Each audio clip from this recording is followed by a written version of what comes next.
And welcome back to the Ardent Roleplay D&D stream. I am Jacob, your wonderful GM, here to host you through the wonderful Veil of Dusk game. I'm joined, of course, by the lovely Mac, Trent, Steph, and Keegan this lovely afternoon, or whatever time of day it happens to be for any of you joining us right now. I'll do a quick round of what happened last time, do a quick round of introductions, and then we'll get into this dragon fight. So, where last we left our fiendish adventurers, they were brought into the old town in service of course, the people of Havensburg. They met with the witch Gris, a powerful spellcaster who was forced out of the Mirewood by the cult, who in a last-ditch effort has sent forth their greatest weapon against Havensburg to, with any luck, claim the city for their own before moving to claim the country itself.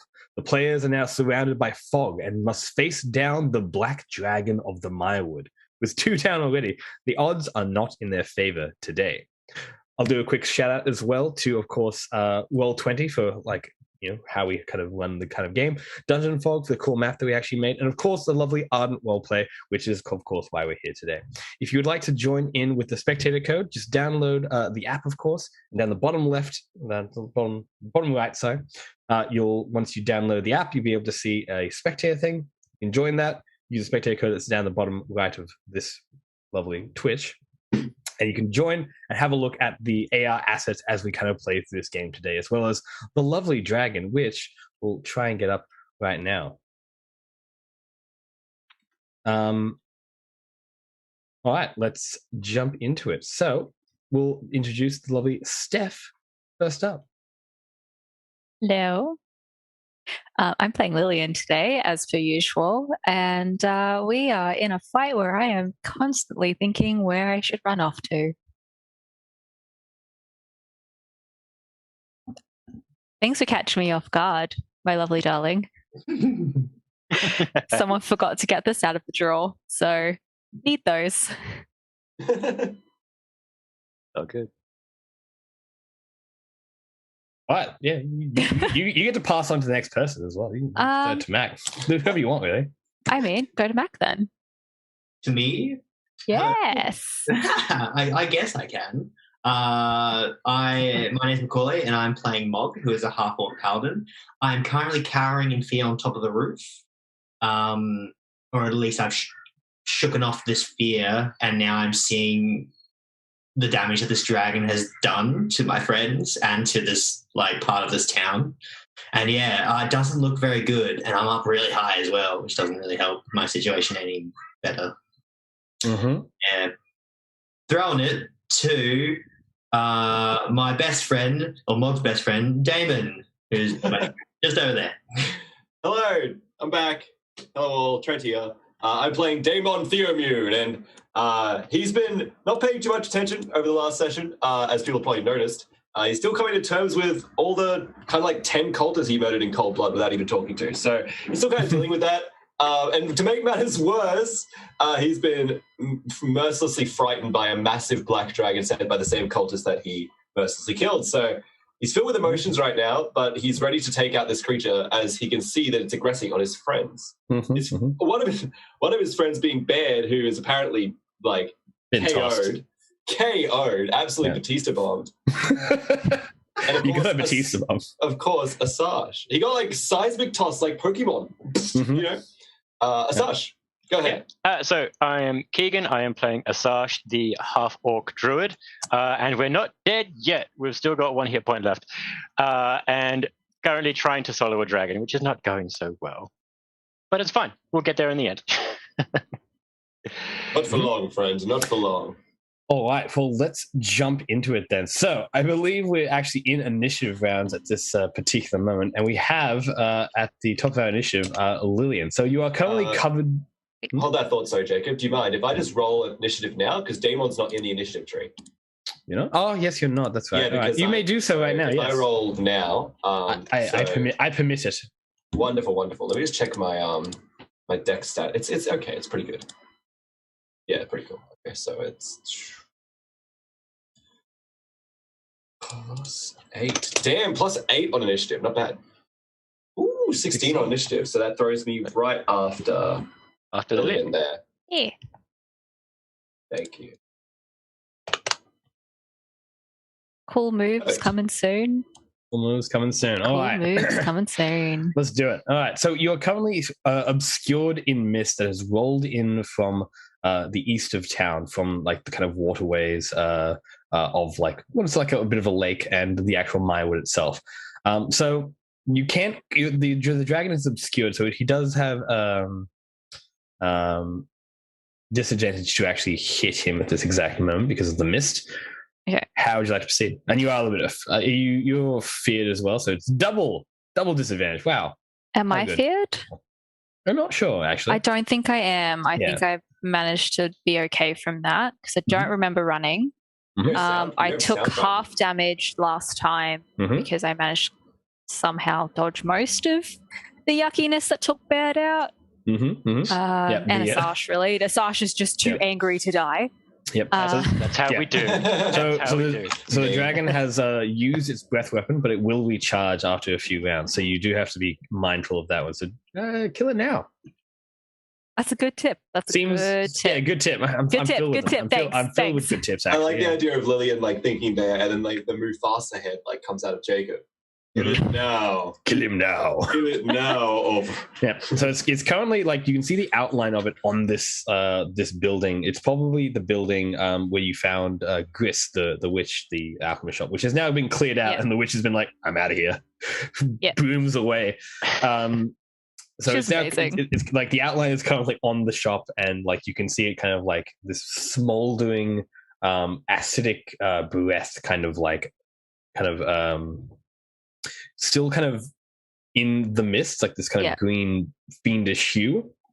But what would you like to do in your turn? Probably just attack it. I'm just trying to see if there's anything that negates that disadvantage, but alas, there is not. So that's most unfortunate, but that's okay. Alrighty. So I'm pretty sure I already have favored foe set on this particular one. That only really works if I hit it. Let's go to my handy dandy notepad. All of my things. I hand that breath to everyone so they can have a cool look at it. It's fun and fresh. Alrighty. There we go. Ain't that a terrifying thing to see on cards? 14 doesn't hit from memory. 14 does not hit. No, not the old Black Dragon boy. Try again. 15. 12. God damn it. Okay. No, love it. That ain't it, Chief. I hate disadvantage. Yep, scans. Okay, that's fine. I gave it a shot, literally. You did. And that's... So... yeah, that's it. All right, it's now Damon Theomune's go. Damon, you cannot see the dragon, so you get a regular save against your fear instead of disadvantage on your fear if you can see the boy. Oh, wonderful. I wish you the best of luck. I think we all know what my wisdom stats looking like. Ooh! It's not enough. It is unfortunately not enough. All right. So... Okay, so... If he can't see it, though, he can still move towards where it is, though, Can I move towards its location, or I just can't move towards it, like, with the purpose of moving towards it? Like, how does it work? You can. I think you can move, let's say, towards it. So you're currently moved back to try and, compose yourself, but you're currently like a decent distance away. You're not going to be able to move closer to it because moving closer to the dragon is a terrifying prospect. And you're like, so I'm going to call out for Mog because I don't know where he went. We're Mog. Does he hear me? He does. He can hear you. Would I reply on my turn? I guess so. Actually, yeah. Well, you have 5 words of free action as well. Oh, okay. I'd say on the roof. On the roof. So I can I see him from where I'm standing here? Actually, you know what? I'll take a few steps back to try and grow my balance and see if I can kind of see any roofing here. Because the buildings are probably about 30 feet high, you can hear that he's approximately here. Probably based on doing a quick perception test. I'll let you do a free perception test as he calls out. Perfect. Oh, actually, no, you can do that as part of your action because you haven't had an action yet. Well, that's true. Instead, I'll just attempt to use my passive perception, which is because I don't want to roll. I want to bother rolling for it. Just to see if I can just naturally hear him. Yeah. And it's not great. It's like 10. 10 is probably enough to know he's about in this area. Just in that, I can tell that he's high. He's probably on the roof. He said he's on the roof, so he's on the roof on this building over here. Perfect. So is there any entrance to this building here? Yes, there's a door right here. All right, so I'm gonna burst into the door. So I've moved. Okay, so I moved 1. I was here. So I moved 15, and then I'm going to dash, and I had 40 down to 25, so I have 50 feet of dash. So 1, 2, 3, 4, and then 1. And there's some stairs at the back here. I get to about to there.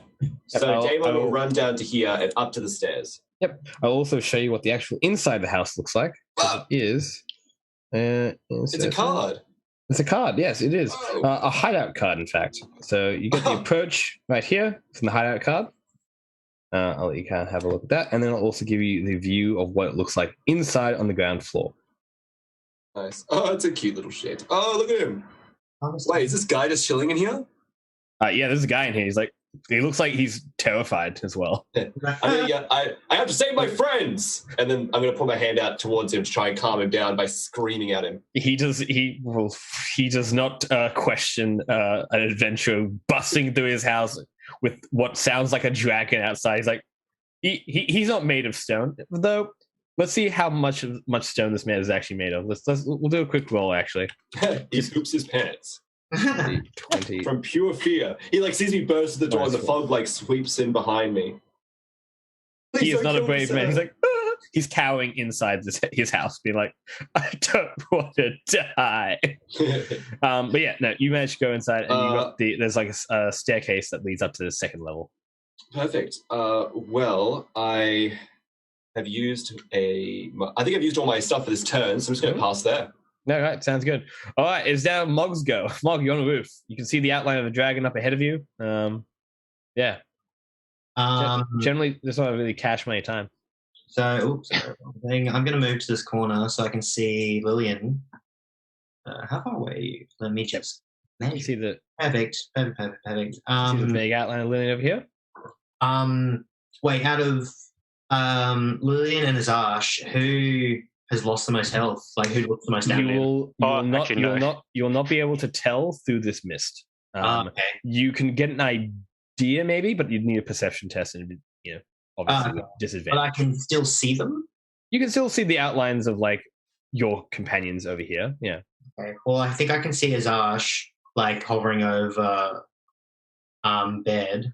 So I'm going to cast Shield of Faith as a bonus action. Mm-hmm. So Azash now has +2 to your armor save. Oh, thank you. Cool. AC, yeah. Give a tokeny thing to Azash. There's not really much else. There we go. Give a shield. There's not really much else I can do on this roof, so I'm kind of want to hang on to the I'm going to intimidate the dragon to get away from a brilliant idea. Let's intimidate the dragon. Now, how do you want to intimidate the dragon? Do you what's your goal here? I want to bellow out like, "Come over here, come fight me." You reckon? What's your wisdom bonus? +2. Now so you know that he has been talking like in this obviously very powerful, heavy dragon voice. Where are my children? So you imagine that the best way to convince him to come towards you is to lie about that potentially, and he will probably not really question it because he'll be like, "No, I'm going to go and get you." I was going to call him a burnt chicken, but whichever one was going to do it. With your wisdom, you reckon that it'd be better to if your goal is to get him to come over there, tell him you have his children, and he'll probably come and get you, or her children. Sorry.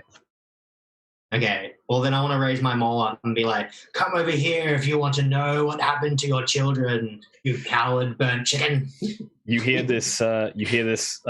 Powerful, like bellowing, like guttural call, like, "You, where are they?" And you can hear as you end your turn them move with their one of their legendary actions. You guys are within 10 feet. So as it like casts off to move towards where Mog is, to like jump over to here, I want you to do me a dexterity saving throw, please. Yes, dexterity saving throw for Azash and for unfortunately Baird, who will just take one dex saving throw while they are still downed. X. Fine. Dex save number 15 on the save for Azash. Yep, you do not manage to succeed. You take 13 bludgeoning damage, and you are knocked prone as the dragon lifts off from its perch and flies across to the other side, looking for its children and Azash. Mog. So that drops Azash again. Money. He was on 1 hit point. So cash money dollar. Would it have hit him from the roof though? Probably not from the roof. It was halfway down. On the building. Tell you what. Do me an advantage on that dexterity saving throw, actually. Alrighty. Let's roll it again. Come on, dice gods. Exactly the same. Exactly the same. Not enough, unfortunately. You do. What was the total actually? 13. 13. Sorry, 15 was the total of the roll. The 15 was the total. Okay.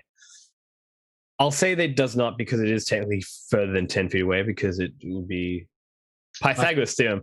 It probably does not actually hit you. So you are still alive, but you're having a rough time.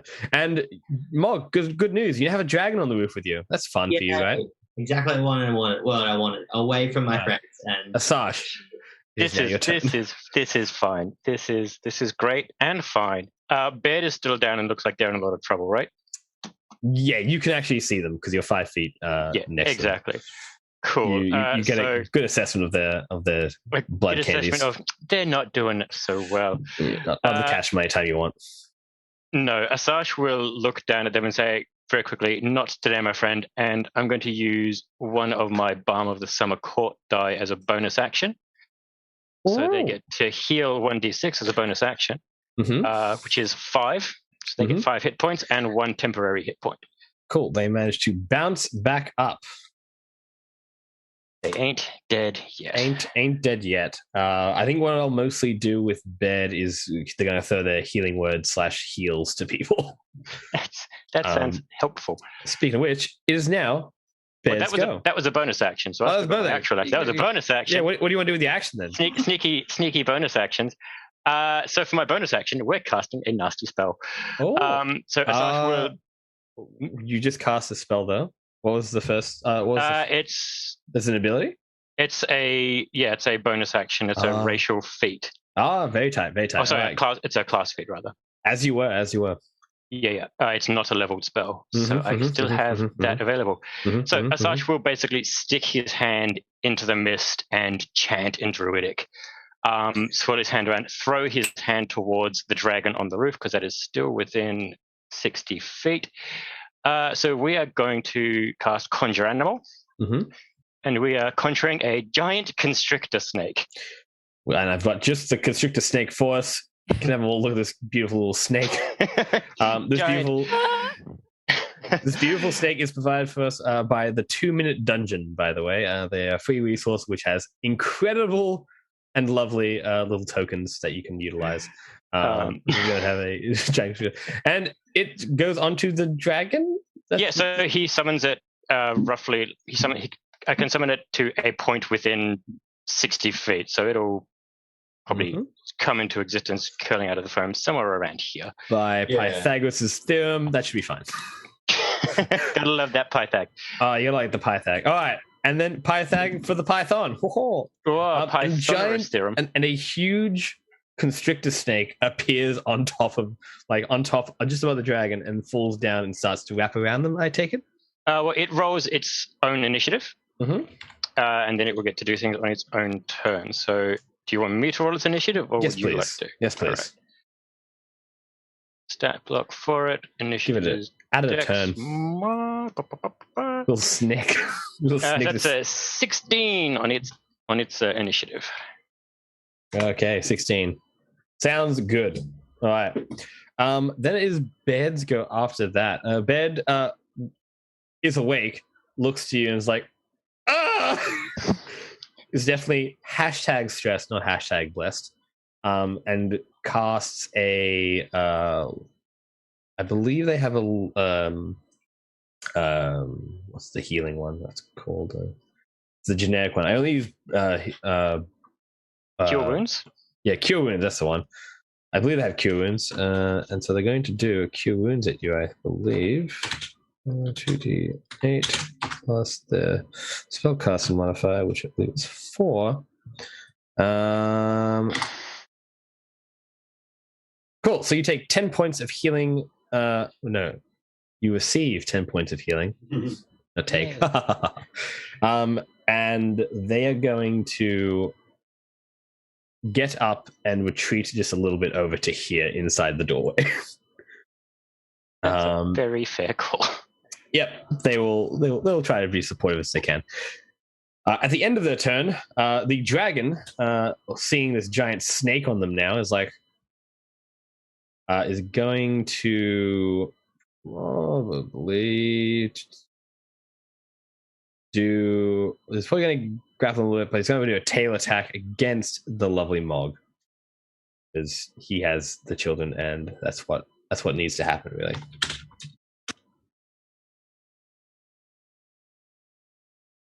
Tail attack. I didn't say I had them. I said if they want to know about them. Does like 16 hit you? No. Whee. Yeah. You feel like a big like wash of wind come towards you, and this massive black dragon tail sling overhead. But you not take that. It does not get attacked. However, then it is the actual dragon's go. The dragon, not McLovin, what's going on with this giant constrictor, is going to do an attack against you, Mog, to grab you. Oh, it doesn't manage to grab you. We'll do another attack with this one then. Let's see, can 3 attacks, 1 bite, and 2 claws. So try to bite you the first one. Failed that one. Now it's going to claw you. Cool. 20 plus 11. 17 does not hit you, I imagine? No, it does not. Ooh. Oh, look at this. That big brain play coming together. All right, this time it's just going to try and attack you and damage you if it can. There we go. 26, I'm going to imagine, does in fact hit you. Yeah. We're going to do 2d6 worth of damage. 2d6 plus 7, was it? Plus 6. 2d6 plus 6. Take for me 11 points of damage as this dragon gives you a little love tap. Okay. And then it is Lillian's go again. Hey. Dragon has moved. Pesky dragon boy. Gonna move. Yeah, that's fine. Yeah. I'm gonna move over here. Mm-hmm. I can figure out that 2 plus 2 equals there's a snake on a dragon. Yeah, you can see there's another creature, definitely like a huge sized creature, like there. It's kind of freaky, obviously, in the mist, but you know that's how it is. I'm gonna hold my action for an attack. Figure out a bit more about what's going on, or wait for someone else to do cool things that'll help me hit the thing. Mm-hmm. Because, yeah. Yep. That is it at this point. I'm just going to hold an attack. Hold an attack for when you can see the dragon better? Yeah. Do I have to be that specific? You do have to be relatively specific. It's more like there needs to be a state in which you'll act. Like, you have to define a condition and then an action. Yeah, fair enough. Okay, I do want to attack the dragon. I want to attack the dragon when I perceive I can have an advantage over it. So just something that's mitigating this disadvantage I've got. You can use your free words to like kind of ask and like I need sight in the dragon. Or something like to that degree, and potentially there'll be a way for the people to do that for you, and then you can kind of check that before assigning like your reaction and your action. They kind of like So, I don't know exactly who can do this. I don't think it'd really be a question to Asash. I think more than anything. Look, we can definitely work to try and get a clear shot happening. Mm-hmm. Is Lillian shouting out for what's going on? Yeah. I'm trying to like word limit it, so I think the best. Oh, can I use 3 words per? You use 6 words per round. Yeah. Okay. I was going to wait till my turn. I've got like a question about one of my spells, like just if my wisdom, like for the storyteller. Like, if I was to use Branding Smite, would my wisdom know, like, if this would... Because it reveals any invisible, like, creature and it radiates dim light for 5 foot. Would that help in this situation to make it more of a target? If you were to do what, so? If I was to do Branding Smite. Which makes it glow. Yes, that would remove the disadvantage because it would just be even at that point. Oh, okay, cool. Mm-hmm. Well, I'm gonna in my 6 words, I'm gonna just say Branding Smite out loud. I assume, Lillian, that you said this out loud. Probably, can you clear me a shot? Yes, yes, you can, but with yes with Branding Smite. Okay. So you can hold that action, and when he Branding Smites and hits the dragon, then you'll be do that. cheeky dog. Hey. All right, easy. Then it's going to be Damon's go. You're inside a house. So Damon reaches into his pant pocket, pulls out a few silver, and throws it on the counter. Get to somewhere safe! And then he starts rushing up the stairs. Mm-hmm. So he gets to the higher floor. How does he get to the roof from there? He's taken the dash action, my apologies, to move 20 feet currently, and I have 60 feet remaining while I'm dashing up the stairs. Yep. You get up the stairs, and you find basically that there's a skylight that you can kind of access. You have to do a climb check, and then you get actually up on the roof. Is there a balcony? There's no balcony upstairs. I'll send you the upstairs. Sure. Okay, so I will a climb check, eh? Oh, jeez. Oh, jeez. Oh, jeez.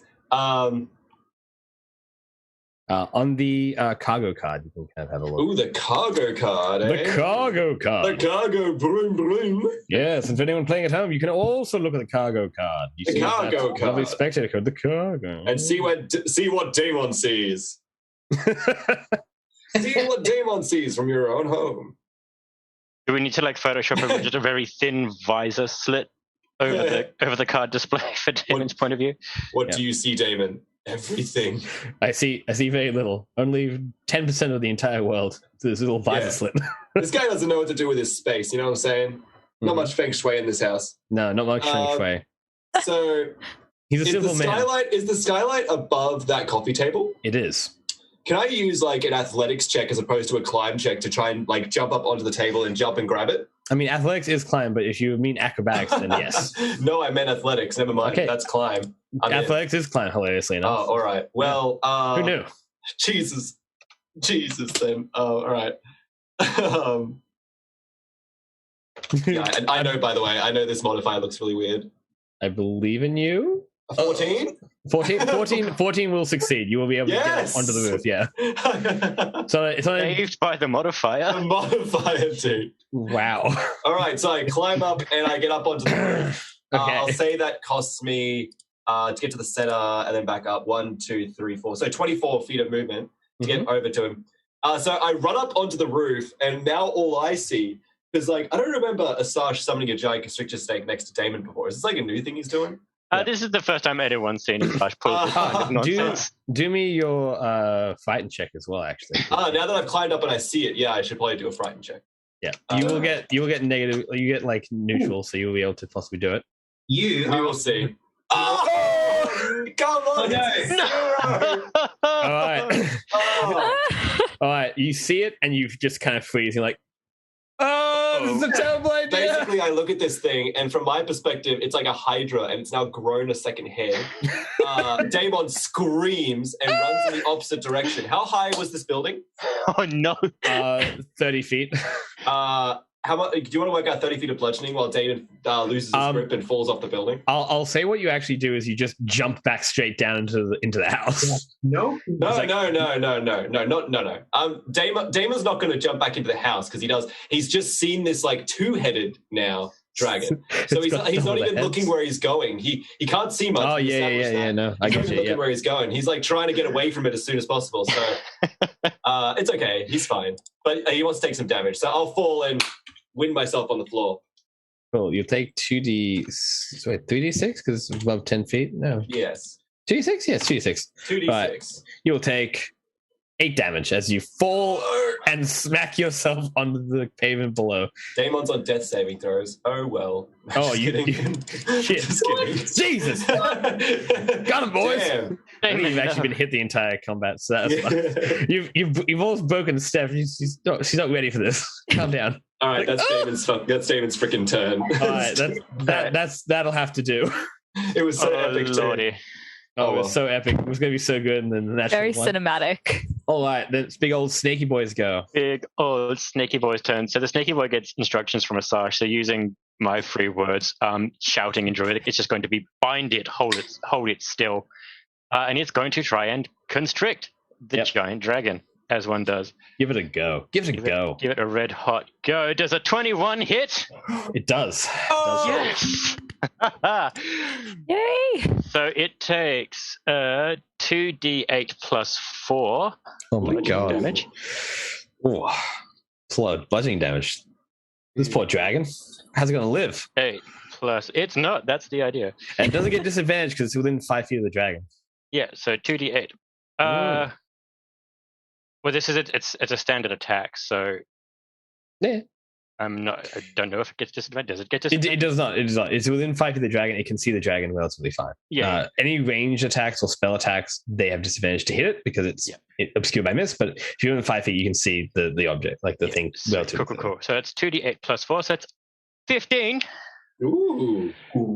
And the dragon is now in a grapple and is restrained. So its movement speed becomes 0. It can't benefit from any bonuses to its speed. All its attack rolls have disadvantage. Any attack roll against it has advantage, and it has disadvantage on dex saving throws until it makes the save. All right, well, I'm going to change it to be basically attack swipe because it can't actually fly anymore, so it's going to reduce its flying down. So it can't fly no more. How could you do this to me? And on its legendary action, it is actually going to swipe actually at Mog with its tail again. 20 plus 11. Does a 21 hit you, Mog? Is that with disadvantage now? I don't believe it's with disadvantage because I don't know. Does grapple give disadvantage? I think it gets the restrained. It gets the restrained condition, and all of the creature's attack rolls have disadvantage. That's a separate effect that it has. That's a separate effect then. Yeah, that's the restriction one. That's part of the restrained. Because the giant snake. Yep. There you go. All right, so then it will roll again. Actually, hold on. Let me just get the roll 20, being able to just click up. It gets 29 for the second one, so it does actually manage to hit. Jesus. Damn it! Ow. So 2d. What's the tail attack of this dragon? It is 2d8 plus 6. Oh my god, so powerful. All right, Mog, take 9 damage. Ow. Almost minimum. But I'm still standing. Yeah. I can only imagine this bed in the background like, you guys got this! All right. Wonderful. Next. It is Mog's go. Mog. Okay, Mog's going to do a Mog smash, and I'm going to give it a go. That's nice. And I've got advantage now? Mm-hmm, you do. Okay, I'll do it again, just in case I get a crit. No. Oh. Does a 22 hit? Yes, it does. Big. So I'm going to do the damage.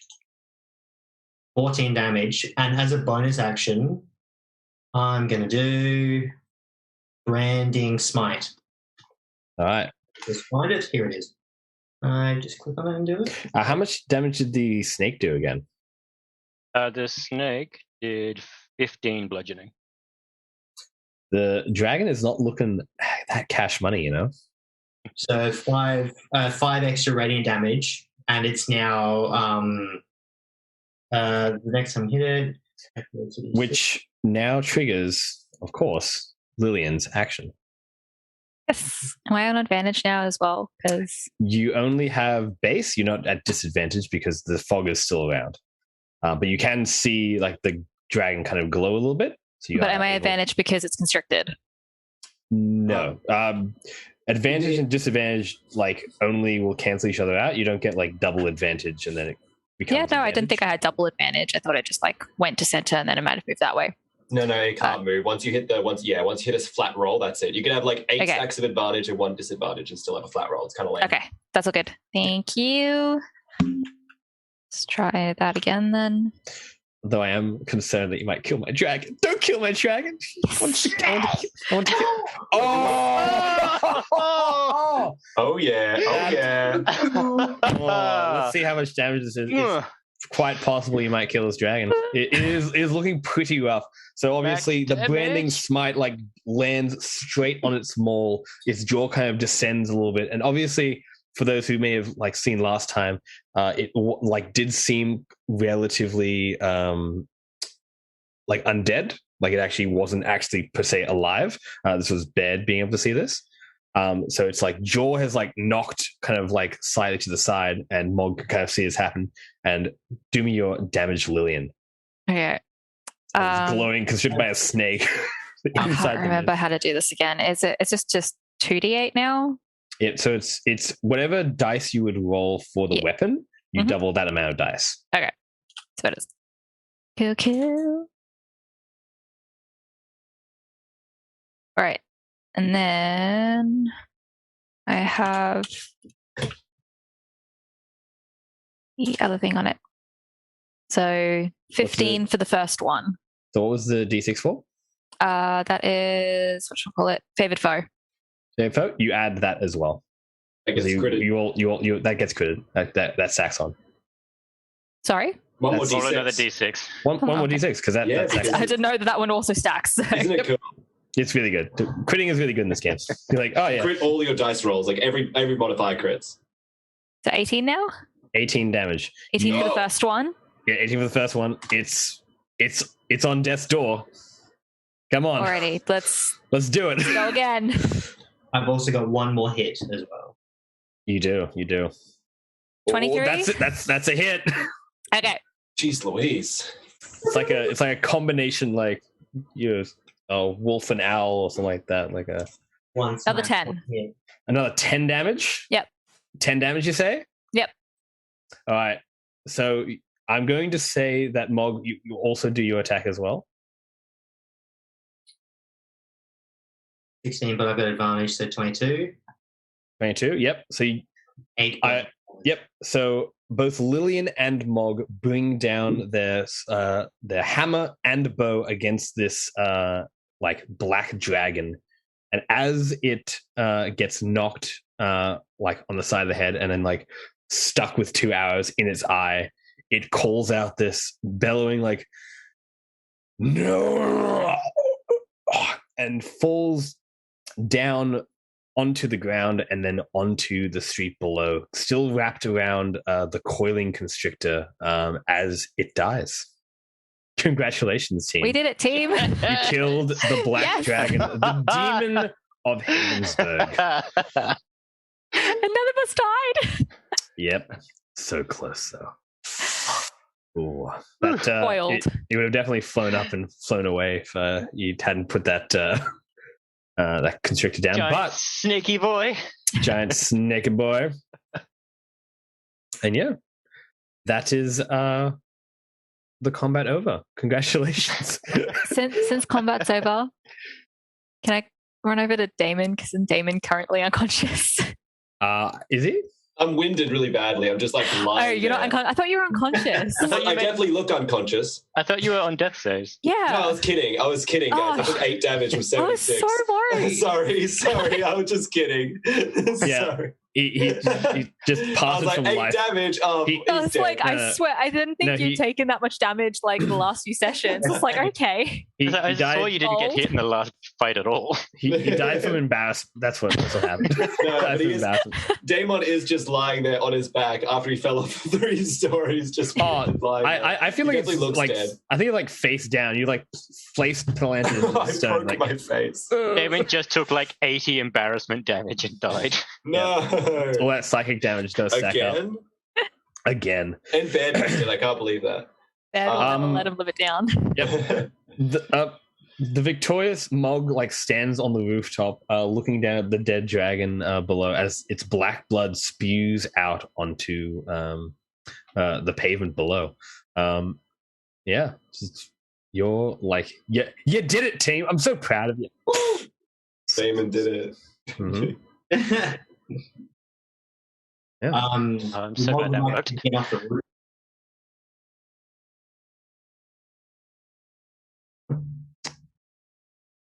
Yeah. But does this mean we get a long rest now? Please. Can we sleep, please? You do indeed get a long rest, yes. Please.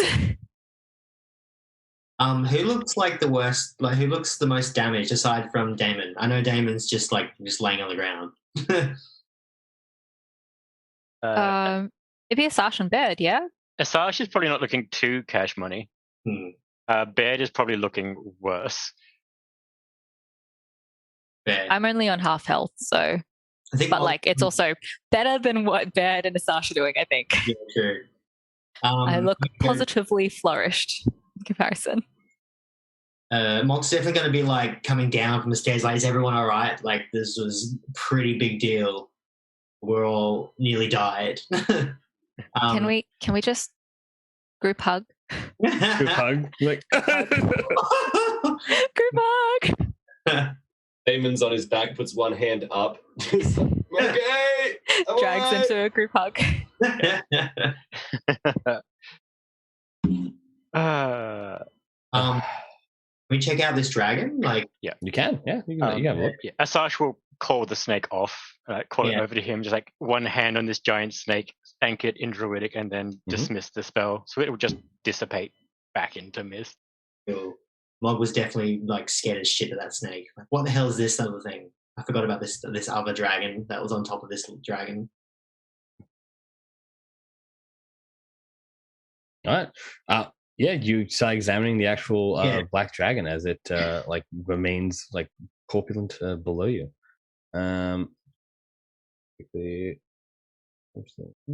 Is Baird okay? Like, where's Baird? Bear? Is anyone focused on Bear? Bear's inside the house and comes out and says a snappy, sassy one-liner. Okay. Inserts snappy one-liner here. I can't really do the justice of Bear saying a snappy one-liner, but yeah, I could do my best. And yeah, then like you kind of move around this black dragon, and as you kind of do so, the mist starts to fall very slowly down. It seems to kind of like spread a little bit further into the city, and it is still kind of there, but it's much less oppressive than it was before. Yeah.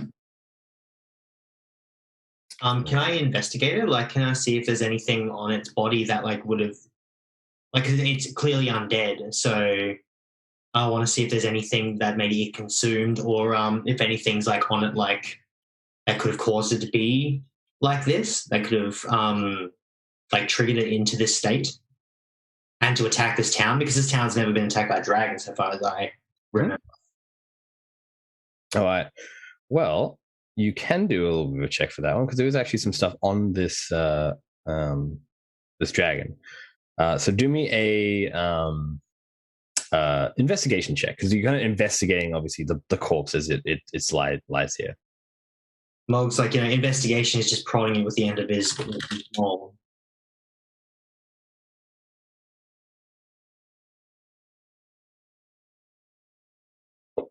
Yeah, do me an investigation then. I did 11. 11? Right, you get a poke. Like, yeah, it's definitely dead. But you don't really like it. Seems to be like a dragon. Like, it's got obviously its scales and stuff like that. It's got everything kind of there, but nothing that you kind of find on it. It's like it's got a wallet. Okay, Eric McDragonson. Mm-hmm. Well, then the last thing I want to do is. Anyone else have a look as well? We just killed like this dragon, so I'm just holding on to one of its horns, and I'm just gonna like break it off. Yep, you shatter the horn, and you like crack it off, and you're like, it's sick. Just so people know. Asajj will sort of just like climb up onto it a little bit now that it's dead and not moving, and also have a look around and see if it has any thing on it, and it'd be like a chain or some weird occult artifact or something that's stitched into it. Yep. Where do you specifically check as well? So he'll climb up onto the back, and so basically looks just around the neck, back, leading up to the head sort of area. Into the head sort of area? Yeah, absolutely. All right, roll me a investigation check with advantage. Oh, because there is something in that particular area. Roll.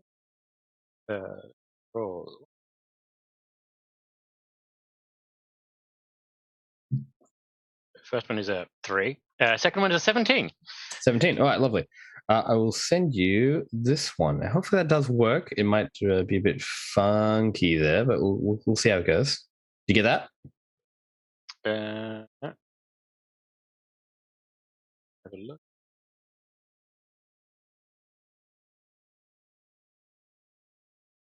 On the black dragon. That is the treasure card, the sunken treasure card. Sunken treasure card? Mm-hmm. I'm not getting any push reveals for it. Oh, wait. Aha! I do indeed get that. Excellent. I will... Alrighty. Asajj will call attention to, I have found something here. And so using the end of his druid staff will very gently knock an amulet out of its throat, essentially. Mm-hmm. You do see as you're kind of standing on it, there's a bit of indentation.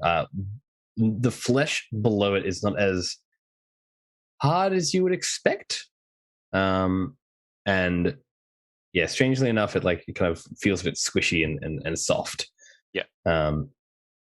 You pull out this amulet, and it is an amulet that you recognize.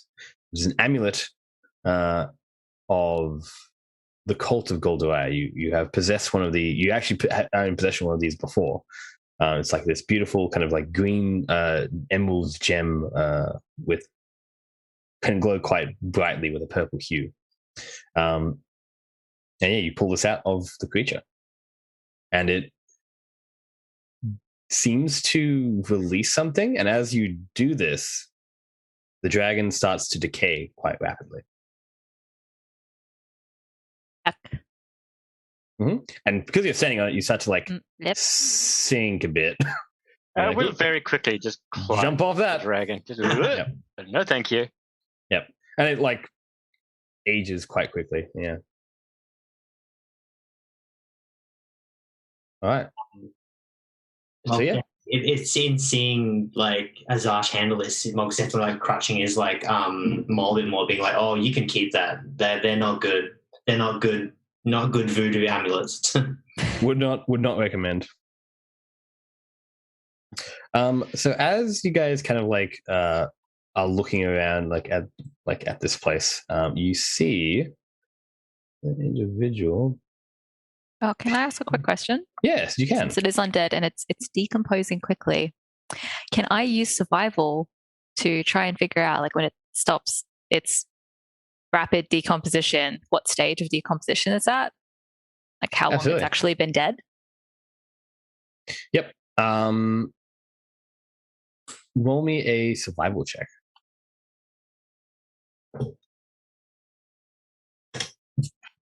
17.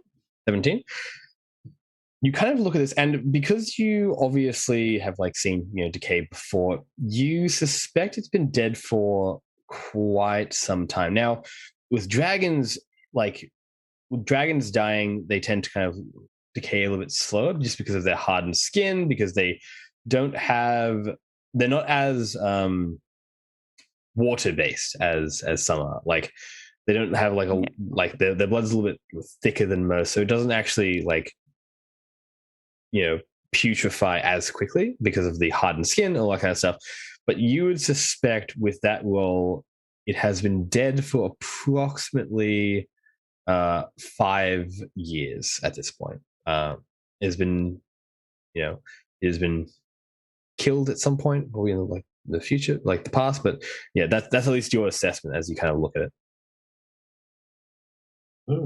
Okay. Indeed. Do you relay that to everyone? Yes, I will mention that, like, I think it's been dead for about 5 years, which means that they've been planning this for an exceptionally long time. Assuming they're the ones that killed it, unless they just came across its corpse, which means there's 5-year-old baby dragons running around somewhere. Yeah.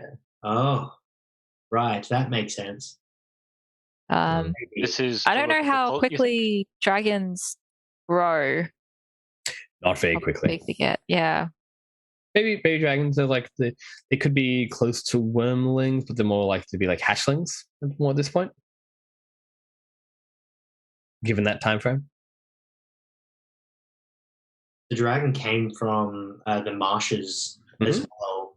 So I guess that could indicate like a direction that we could go if we wanted to investigate where these missing babies are. But he came in this direction. Would he have been sent here maybe to look for with the excuse to look for the dragons, or are the baby dragons like held somewhere in the marshes? Well, unless since it's been 5 years, maybe they're long gone. Not sure where they are. Could have separated them for all we know. What if I don't know how, like, this is Lillian definitely talking yet. I don't know how resurrection works. So if you've got an undead dragon, maybe the last thing it remembers was its kids getting taken away, and that's just why it was mad. And it just kind of was like, aha, they're that way, and it's confused because it doesn't know what's happening. I don't know. What are you thinking, Damon? Is Damon up yet? No, he's still lying on the ground. I'm okay. I'm fine. Get like still be down. I'm gonna go and just get him up with one hand. Come on, Damon. What are you doing? He comes over. Oh, he's kind of down. Was this the creep? Was this what I just saw? Did we kill this? He's just kind of coming to terms with what's happening around him. We did, Damon. You did very good. Very, very, very good. Very proud of you, Damon. Well done. Damon slaps a hand on Mog's back. Don't patronize me, Mog. He'll take a look at it. Oh, yeah. My dad killed a couple of these in his time. Damn. What did he... did he ever tell you what happens if you ever get shit scared and you jump off a two-story building? No, Mog. No, you did not say that. No, I had to learn that the hard way, Mog. Think about it this way. You now can go back to your dad and tell your dad a really cool story about how you were forced to run and jump off of a two-story building. The size of I really can. Ran on the top of the roof with the dragon. My God, Mog, you're right. I can. Well, why were we fighting this thing? Because it was fighting us. Well, we had its kids. Where are its kids? We don't have its kids. No one has its kids. Oh. Well, someone's got to have the kids, surely. Don't know who has the kids. I don't even know if there are any kids. Damon holds his hand in front of his face, assuming he might be a bit concussed. Oh. Well, what do we do with it now? I think we go back to the tavern, drink 1,000,000 beers, and sleep. Well, we should probably let the guards know they have to clean this up. Making the sound of. Well, I would have thought that there would be guards coming around here soon, seeing as the whole town must have a dragon. But at the same time, these are the same guards. So we're like, hey, so we keep disappearing if we go over here. So can you just deal with it for us? So I wouldn't be surprised. They're like, nah, we're good. Thanks. Bye. I at least thought some fellow knights would have come to investigate, but I guess there was a mist. Also, that assumes that if the guards did know that there was a dragon over here, they would have come to deal with that, which... How did they miss it? Is Damon's question. Well, they're probably just absolutely not. Absolutely not. No, yes, not dragon today. roll. Oh, is that a dragon? No, it's just just the wind. There are no dragons in Ba Sing Se. These are the facts. Yeah. Asash will hold up just quickly the amulet to Mog. You say this is dangerous? Would it get rid of that! It would be best to destroy it then. Put it on the ground. Asash does that. He just tosses it onto the ground. Just trying to cast my mind back. Did we try to do this before and it was a bad idea? Mog is not thinking that far ahead. He's destroy it, Mog! Destroy it! It's crush on the ground. Yes, it's good for me. That's the plan. He destroys it if he puts it on the ground. Mm-hmm. Yeah. You swing your hammer down. It breaks. It's shatters. And there's a foul smell that comes from the amulet. Everyone roll me a con saving though. Damon, jeez. Damon. Who cut the cheese? God. Who cut the amulet? If everybody is around me, they actually get some protection aura, so they get +2 to whatever saves. Ooh, have fun. Constitution +2. So 8, I guess. 16. Mm-hmm. 8, I guess. 14. Oh, I get 16. I already did. +2, Azash, because you're close to me. Yeah. Yeah, that was with the +2, 14. Oh, okay, right. I didn't do that. I just click it. Oh! All right, go on. Everyone who passed above a 14 takes 8 damage. Everyone who got below a 14 takes 16 damage. Ow. Damon throws up in his helmet again. Yep. Damn it. Asash staggers in the spot, is really not looking very cash money. Mm-hmm. I'm looking very unwell now. Well, at least we destroyed it. I'm going to go up to Azash and touch him. It does give you all a coughing fit. I'm going to go up to Azash and tap him on the shoulder and do lay of hands, give him +5. Mm-hmm. And then I'm going to go up to Lillian and do the same thing, +5. Yeah, +5 healing, +5 healing. Yeah. Thank you. Yeah. All right. Low-key kind of want to harvest the dragon because Thank you. dragon bits are valuable. We can sell it. I was thinking that. Damon. Sash was definitely thinking that because that's what you do when you take down a dragon. Look at this. Use every piece. We're all so good. Now, Damon, do you reckon you could chop this thing up into some sushi? Because I reckon this head could be worth a lot. As you turn to talk to Damon, he's already started cutting at the neck already. He's already halfway through the vertebra of the neck. Sorry, Mark. What was that? Nothing. You're doing great now. All right. So I get so some of the some of the people in town start to kind of wander out and see what's happened because they haven't heard anything for a few minutes. You see one guy look around the corner, the guy who was in this house. He's and he just sees a bunch of adventurers covered in blood hacking up a dragon, and he's yeah, not today. No, I'm going back inside. So I call over Baird because from memory, Baird has prestidigitation or some kind of cleaning me spell. So I'm like, Baird, over here! And I'm going to hold it up and then have Baird magic the mess away! Quick! Do I look like a cleaning lady? Oh, Baird, yes. Clean it up now. Absolutely not. Come on, Baird, please. We're going to make... It's worth so much money! Is that right, Monk? Is that if right? It would shut you up, fine. Yes, Baird. And continues to do sassy comments and... but obliges ultimately. Yes, and gives a hard look to Lillian, for real. I'm just gonna keep quiet about also having prestidigitation. Mm-hmm. Yep.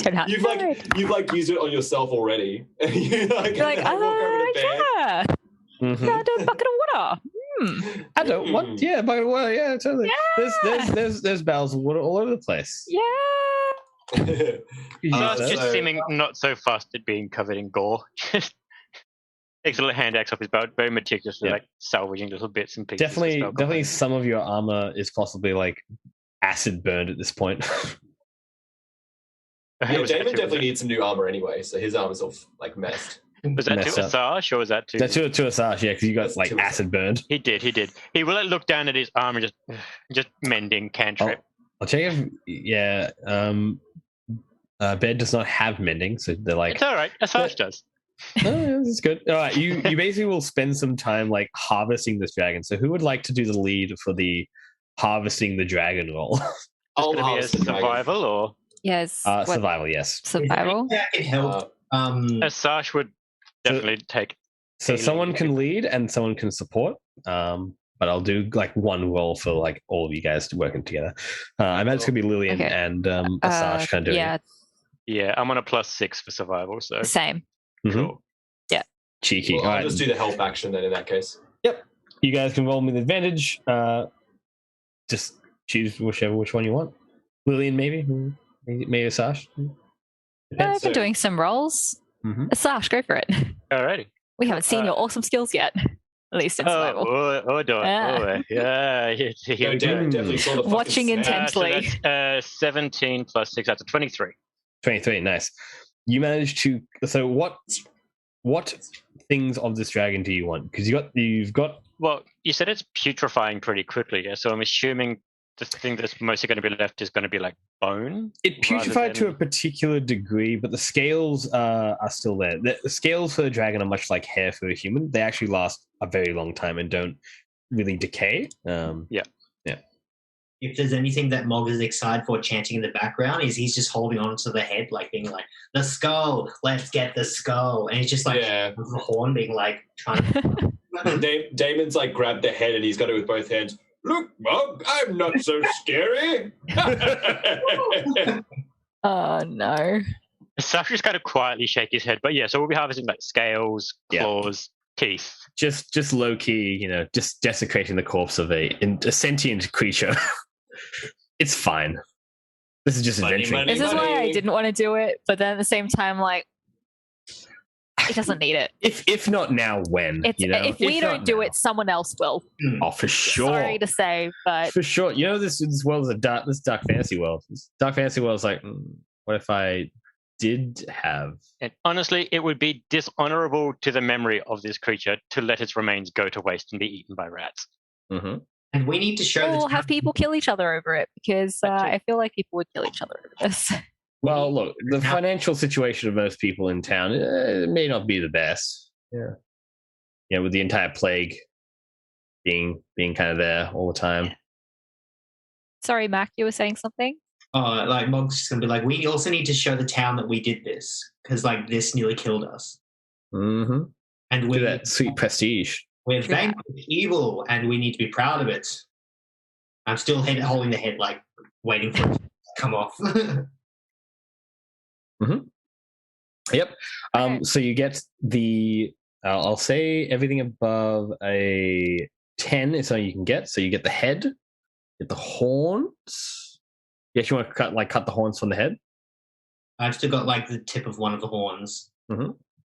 Yep, you got the tip of one of the horns. You got to probably turn that into a helmet, I imagine. I just want to keep it for a like a reminder, like a emblem, a trophy. A trophy. Yeah. Just you can take some of its organs. You can take its some of its skin or its scales, or a section of them. You can do. You probably need to do. So you've got one. What's that? That's you got 26. Was it 23? 23. So you got 1, 2, 3. You got 3 things. I'll give you three parts of this dragon. That would be like super clean cut and stuff like that. Yeah. So you got the skull with one less horn, but that's because Mog's trophy. What else do you want? What are we feeling, gang? You want a claw? I reckon a claw is pretty scary. I feel like scales are a big thing. And like, I don't know if Lillian would know that like organs are a big thing for people. Yep, you know, like dragon's heart's very prestigious, or just with a dragon's heart. They sit. Yep. You can do an arcana. I'll get Baird actually to do this arcane check. Arcana check.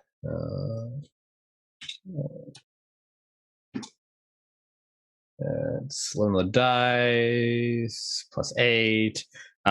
Bed's like, oh yes. There's a lot of legends that say that if you eat the heart of a adult dragon, that you'll gain immortality. It's a whole thing.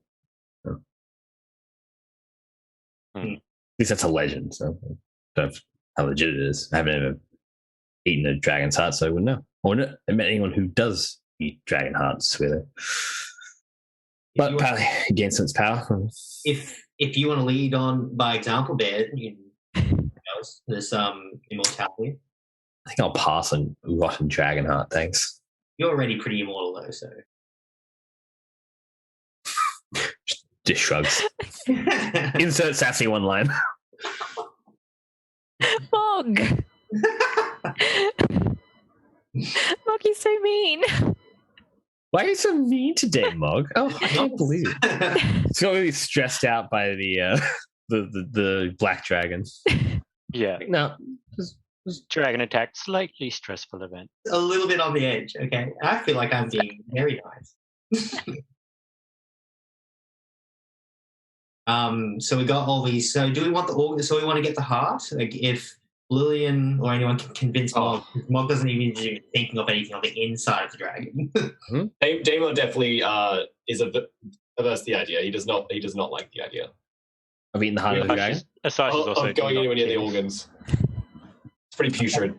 That's stinky, and we have to lug it all the way to somewhere clean. You get the acid. The acid, the acid pouch of its breath weapon. Yeah, like a gland, I guess. The acid gland. Yeah. Fire gland, whatever. But like also fair point that decomposition would have affected the value of these items. So probably better to take items that are not decomposing. Yep, scales, bones of a dragon. Oh, they're pretty good. Just take its bones and then. Yeah. So we've got bones, head, and scales. Yeah. Or at least some of the scales. Would the claws be included in some of the bones, or? I'll say that you can include some of the claws and the bones. Like we'll say that it's basically the claws of the dragon, so you get like its leg and a bunch of the bones in that. Nice. And you cut them all and clean them all, and as you're kind of doing this, this probably takes like an hour or two to really kind of do. And before long, you start to see see that the mist is descending to nothingness. So I'll just remove this mist. Oop, but delete that. You start to see that the mist descends into nothingness.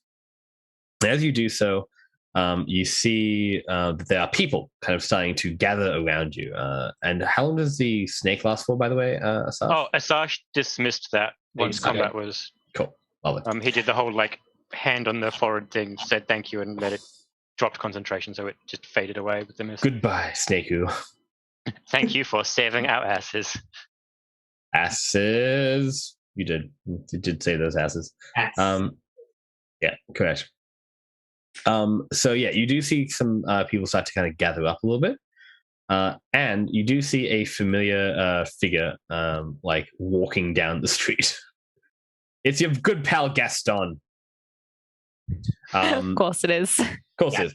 He is there's two kind of guards, obviously walking in a similar pace to him, coming towards you all, and they seem to almost recognize you, and you recognize them as guards you saw at the bastion, the large kind of keep on the hill or overwatching Havensburg. And they kind of looked to you all and it's you've slain the dragon. How have you done this? You've saved us all. You've saved... It was nothing! Meanwhile, with great difficulty. How? Mom's just gonna if this is the perfect moment to rip the skull out, and have it on his shoulder, if it absolutely would have been carefully taken off. Mm-hmm. Yep, it's been carefully yes, we did. Holding the massive skull. Yep, yes, we did. And you got it's probably on your it's a big pauldron thing. This is probably a medium. Is it probably the size of a small size creature? I would say. Yeah. Yeah. Probably put on a pauldron. Be a bit of a mood. Yeah. They kind of look at you they're surprised and shocked. Where did this creature come from? Is it the guards? Yeah. Arrow Marshes? Yeah. Yeah. The sky. Point in general direction missed. The Barrow Marshes.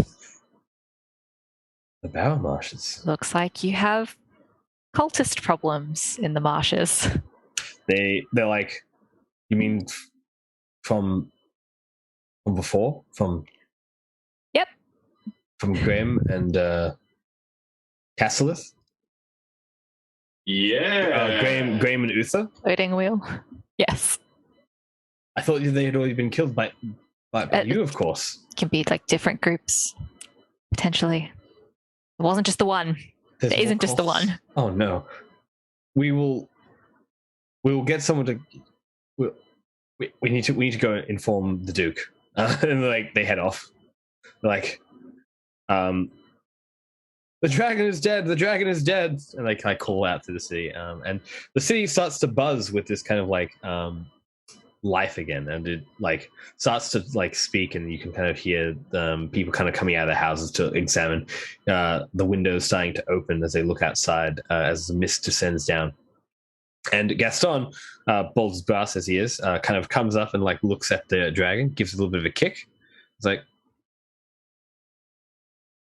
impressive. I did not know they had one of these lying around. And he kind of looks to all of you. It's how are you all doing? I need a nap. Holding on and a strong drink. He throws you a flask. And strong drink achieved. Then we should go to the tavern, yes, and speak about spoils. I'm sure that there is more to do in time. Beat Gaston, absolutely. David has already started walking. Yeah. Sash walks over to Gaston and claps him on the shoulder. I think you are buying the drinks, my friend. Well, this is okay with me. You hear in the distance, guards, clean this up! Clean this mess up, guards! David's very self-important now. Thanks, David. You've all got the power. It's how are we carrying all this stuff and where are we putting it? On our shoulders. On your shoulders, eh? All on Mac's shoulders. I mean, Log's shoulders. Did we have a bag of holding? I don't think so, no. Do I recall something about that? Yeah. I've hooked on all the claws onto my belt. Sash will just pull out like a normal bag from the various folds of the robes and rags that he's wearing, just put some small pieces into it. Mm-hmm. Monk's just still holding the head just above on his shoulders. All right. So I'll carry as much as I can as well. So you probably will head back towards the where would you go? You go to the Shiretown B&B. It's the one that's just below basically you guys were. It's that dodgy pub that you arrived at the first night you kind of came here. And like Gaston seems to know everyone kind of there, and you guys all sit down to basically drinks, and they look quite impressed as you like enter in with like this like slabs of scales and the heavy head of this like black dragon like kind of at your back, as well as what was the last thing as well? The bones, like the claws. Bones and claws. I got all the claws wrapped around my waist. You all like kind of come down to and sit down. There's like kind of like a pathway that leads into like some of the waterways that travel into the actual lake beside you. But yeah, you settle down, and strong drinks all around. There is a kind of like a relatively like you kind of look at the area and you feel like it's quite a dodgy place. The B&B, like the bed and breakfast, obviously, has rooms in it, but they're like very small, tight rooms from your examination of the place so far. And it looks like probably the worst place in town, just given what you saw at the Emerald Inn and the Badger's Day Inn, which obviously have like seen less and less people over time, but like are still relatively nice. This seems like not the place you probably want to have a long rest, but ultimately Gaston buys some drinks for you guys. It's like, yeah, and you start drinking basically. The alcohol is strong and flavorful and complex. It is a combination of wines from Arvertown as well as from the highlands of Talareth, and even further into Draken by the Darken, sorry, by the shores that where the town of what's it called? I remember what this was. Tell with names, as you know. Havens. No, not Havens. That's where we are. Yeah. That's where we are now. No way. That's like, nice local stuff. Dallaport, sorry. Dallaport. Yeah.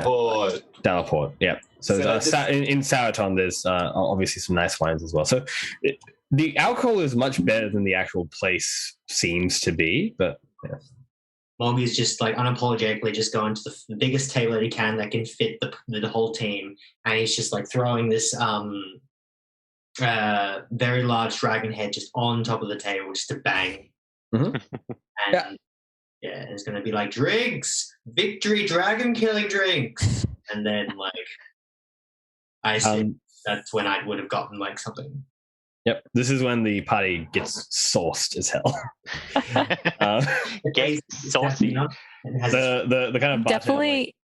Sorry, I'm definitely gonna like before getting sauced, be like, we should probably go like just quietly group huddle, Emerald Inn again, because I don't feel like dying in my sleep. Yeah, that's a good idea. That's a good idea. We could sleep at the we could sleep. We could also sleep at the temple tonight. I know that like the knights will like. There's definitely not a lot of people living at the temple these days. Yeah, that's when you room to sleep. Mm-hmm. I like the inn idea. I'm comfortable to sleep anywhere. I will follow your lead. Pointing directly at Lillian, like recognized who holds the brain cell here. Gaston kind of like looks around and is like, as you're like huddling up, is he part of the huddle? Yes. If he is, it's going to be like Emerald in, don't want to die in my sleep, no offense. Like, oh, do you want to go to the private room? Yes, I would love to go to the private room. Okay. Just blank, like there's a private room. Yeah. The guild provides for its own. This, of course, is a front for the, what are they called? Had this name and I've now forgotten it again. The Jerry Gang, that's what it was. This is a kind of like looks around, like, well, this is a Jerry Gang owned establishment. And I personally have a account with Jerry Gang. Let's say that. So we can go to the private chambers if you'd like to. He kind of like looks to the bartender, who is this like goblin, like this like gnarled looking goblin fellow, obviously quite menacing looking, and is like gives him the nod and seems to speak in Thieves' Cant for anyone who can actually speak that. If you can't speak Thieves' Cant, you don't know what the nod is, but Thieves' Cant is being said here. And then as they kind of like do that, there's like, oi, you three, or you lot. And like they kind of point over towards all of you. And it's like, go fetch me something from the cabinet. This isn't a free for all. And it's like, oh, so sorry, we'll go to that. And he kind of gets you guys all up, and it's like, gather your shit. We're going to the back room. You go to the back room. There's like a kind of a doorway that like Gaston like pops open, and it reveals like an open area. And you walk on through to a perfume scented hallway with a like leading down into like a kind of what appears to be like a dungeon-esque kind of thing. You move down, and there's silken kind of carpet. There's a bunch of paintings and stuff like that on the walls, which all seem quite lavish compared to the dodgy bar that you were just in. And you slink on through to a large kind of looking doorway, double doors. You pop them open, and inside is a relatively lovely, quite large looking, you'd say, penthouse suite, basically. The entire size of the room is probably about 40 feet long and 50 feet wide. It's got like quite a large like little area with multiple rooms that kind of span off it from here. At the center of which is a large kind of like circular sitting area, which you can see is like a hookah in this very center, as well as like what it seems to be like areas for like wine bottles and stuff like that, which are present there as well. You know, this is my home away from home. Sorry I didn't invite you here initially. There was some work I need to kind of do, and you were busy as well. So we'll enjoy a long and fruitful rest here, if you like. Are there other members in this room, in this chamber? Okay. Just us. Hey, you're like, this is my... Well, there you go. That's the last thing I expected, but okay. That's kind of how it works with the Thieves Guild around here. Don't be expected, you know. It's also a fantastic safe house if you're ever trying to escape the law. So it kind of like gives you like one of these, like, let's just keep this between us, shall we? All right. You are the heroes of Havensburg, so let's just, yeah. If you ever need a place to say, this is not terrible to do, but I need the passcode. So, but let's have a sit. So, tell me about your your time in Havensburg thus far. I hear you've been quite busy since I've been gone. Well, we defeated the cult, I think. Not once, but twice, I hear. Well, apparently not enough, because they just attacked us with a giant black undead dragon. I mean, I feel like we keep beating different groups of the cult, but not the cult itself. Yes, that's the problem. These are all offshoots of the cult. Where does it start? It seems to be widespread from the tales I've heard of what is affecting them. There must be a root, Asajj. There must be some root. It all starts from somewhere. Some chain of command. What do you think, Gaston? There are some theories in the Jerry Gang. We've been working against, in tandem, Lavinia has more of a vested interest in figuring it out, but most of their operations are centered around making sure people don't die, effectively. Good idea, usually. We're not sure. We know that it is in the. We suspect it's in the royal family. You mentioned something about the royal family before, actually, with your list. What was it? Should we not consult the book? The book. The book. The book. We still have the book. I think Baird still has the book. Mm-hmm. Baird's like, oh, yeah. Sash has seen the book. Has he? Yeah, no, probably not. No, he wouldn't have. Why would he have? Yeah.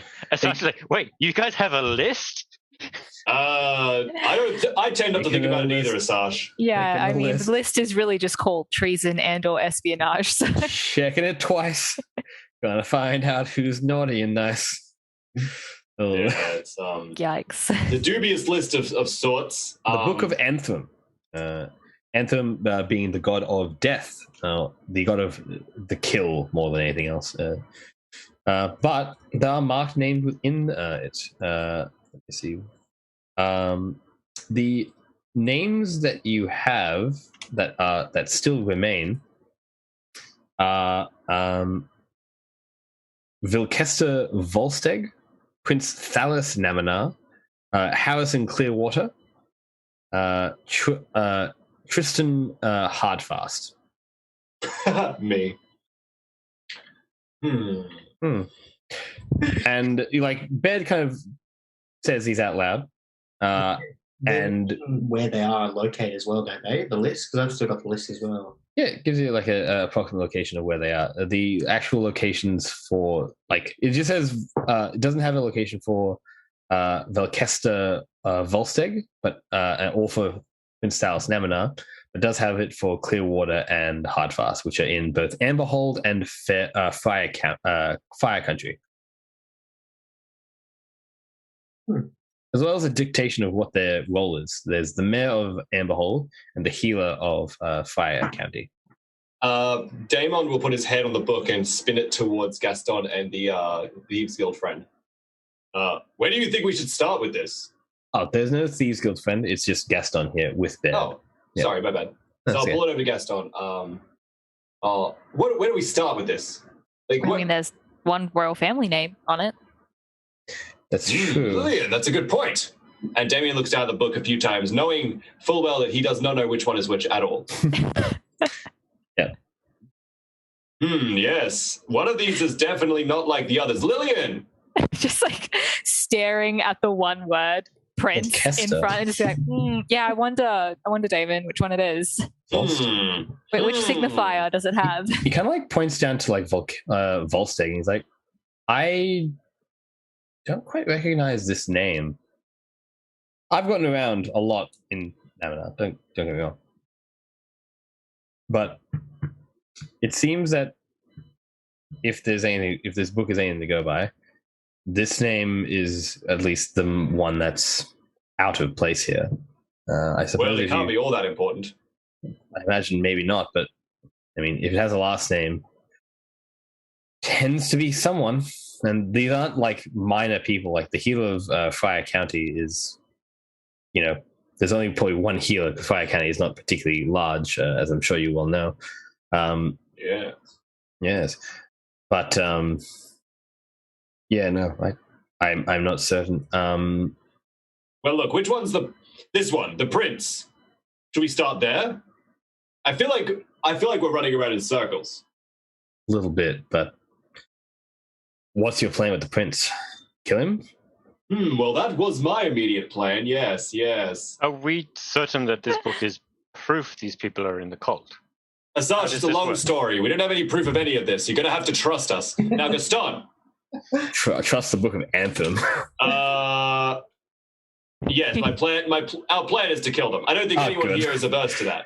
Our plan is to kill them. Well, so far as everyone on the list has been pretty evil, and I'm pretty against this is Gaston's knowledge of Volkester. Nice. Which I think is very appropriate. He's like, I'm not going to help you guys. I can't. I don't even know who it is. I don't even know who you are. He like forgets right in front of us. Like, Gaston's like, "Who are you? How'd you get in here?" Yep. Like, yeah, no idea. Sorry. Well, Devon, you've probably forgotten, but we did see the witch in the store in the last session, and she told us that we should help reclaim the swamp because there's activity there that might, and if we reclaim it for her, then the witches will just go there. Can you remind us? Sorry, Jacob, I've forgotten what our last session was, where we talked to the witch in the store.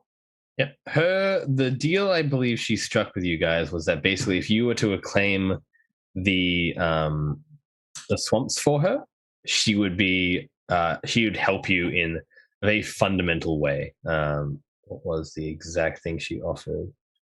It will fundamentally kill the prince for us. Yeah, like she'll help you with her magics and stuff like that. Items. I think she actually promised you magical items. She's like, I can provide you magical items. Certainly, one each if you'd like. If you can reclaim my swamp for me. Damon doesn't like the logistics of that deal, but understands it's a good idea. Mm-hmm.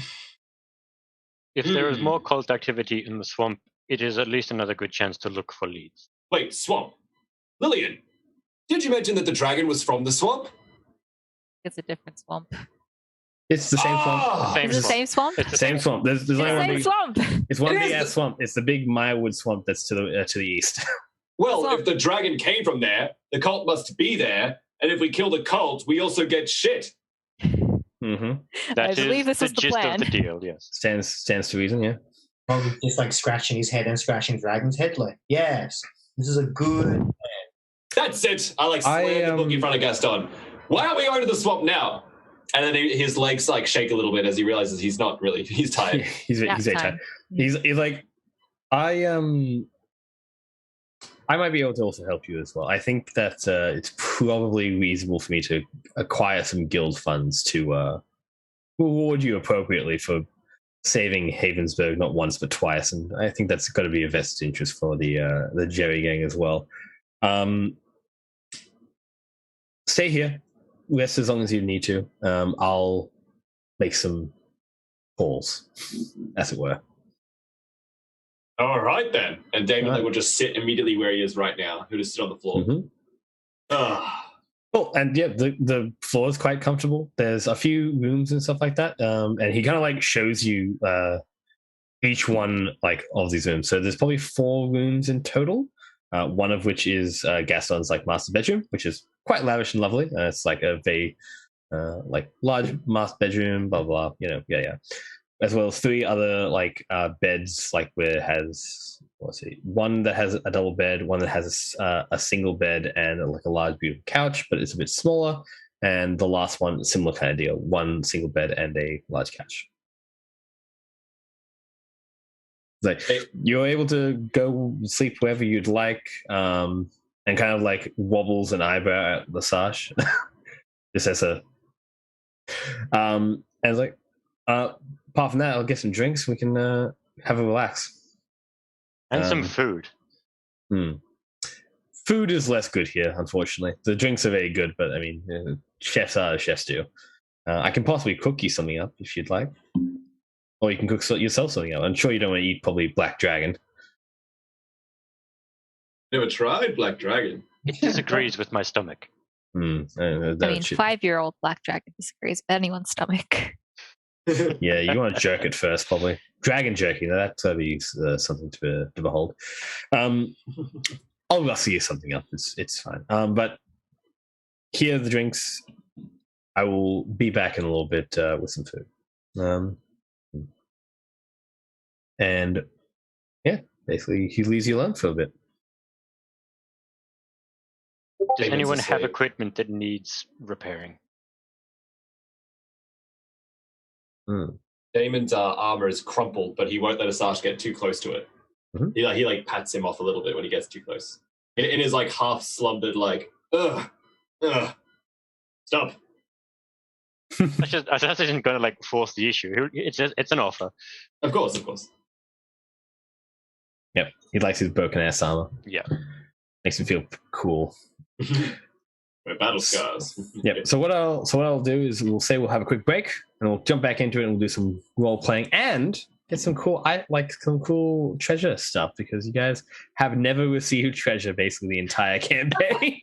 Yeah, it's been a lootless adventure so far. Very lootless. Yeah, very very lootless. Yeah. Tom doesn't really know what to do with the skull. It's like, do we sell it? Yeah, we'll get to that. Yeah. It's okay. Just make a cool dragon skull magic item. I don't know. We'll teach you how to mount it to a shield or something. Yeah, that's pretty cool. Sick ass dragon shield. But we'll leave it there for a little bit. We'll take a quick 15-minute break, I believe, and then we'll be right back. But thank you all for joining us and for coming along and having a little adventure. We did kill the dragon. People didn't die. How good. You love to see it. You love to hear it. Exciting. But yeah, we'll be back in 15, so we'll see you then. Back after the break. Yeah. Wave it out or finger guns it out. You can finger guns it as well. Yeah.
Yeah, okay. Oh, cute! No, it's going to be destroyed. You see the goose in front of you. It is larger than a normal goose. It is holding a soul and a book in its beak. Its eyes are glowing red. Got attacked by a goose. The nameless goose, who is actually named Humphrey. I would like to create a love hunk from afar that calls to Humphrey's heart and soul, pull him away so that we can enter the hut unfettered. I will find him later and kill him and take his entire skin and wear his beak as earrings. Okay, roll me a deception check.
I wish I had my some music so I could be like, ooh, spooky noises.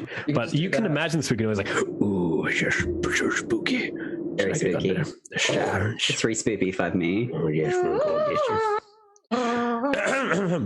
Please don't make atmosphere. I'm doing my Hubert, no.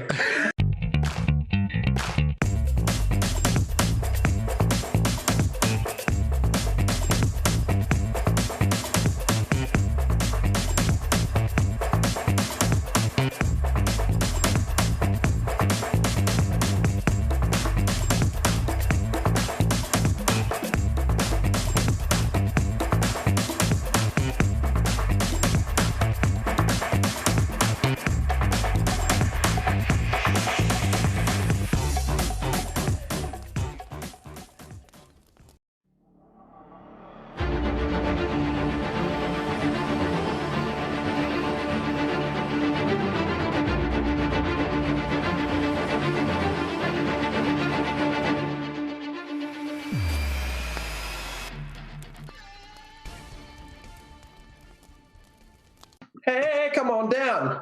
Just lie on the ground. Stop shooting spells at us, because that makes us shoot pus. And I look down at my pussy wounds. Oh, God. Stop that.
Having something that you can kind of physically see and be like, this is what it is, this is what it looks like, is a very simple way to just keep story flowing.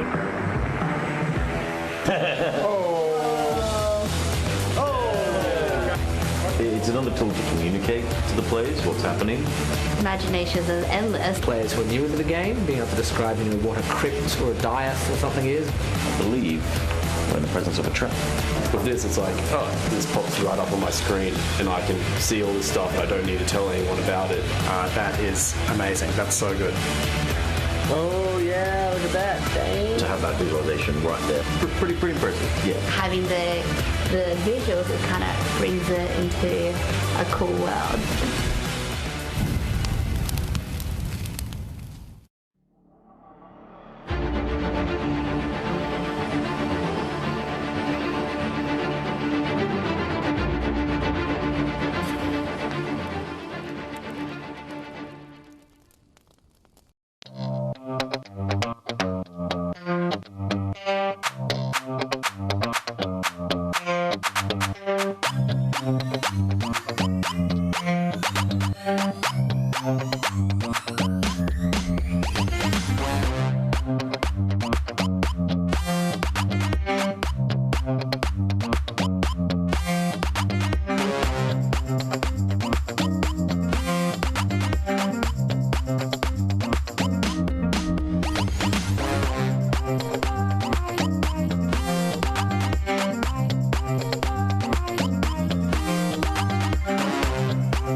it looks creepy. That's how they get you. Can I yeet the body down the stairwell? Roll me a strength check. Can I help? Sure. Yeah. That'll give advantage. Oh. So AJ is yeeting the body down the stairwell. I got another natural 20.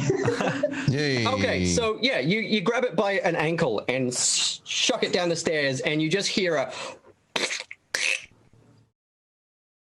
as it hits the bottom and sort of scoots along the cobblestones a bit. Nothing else happens, except it's a bit red down there now. You might want to watch your step. I was kind of hoping something would try and attack it, like we'd avoid a trap. But no, I'm just weird. I'm just weird. Yeah, I think Bag of Emeralds is like standing there and kind of looks over to Bo. So why did we do that?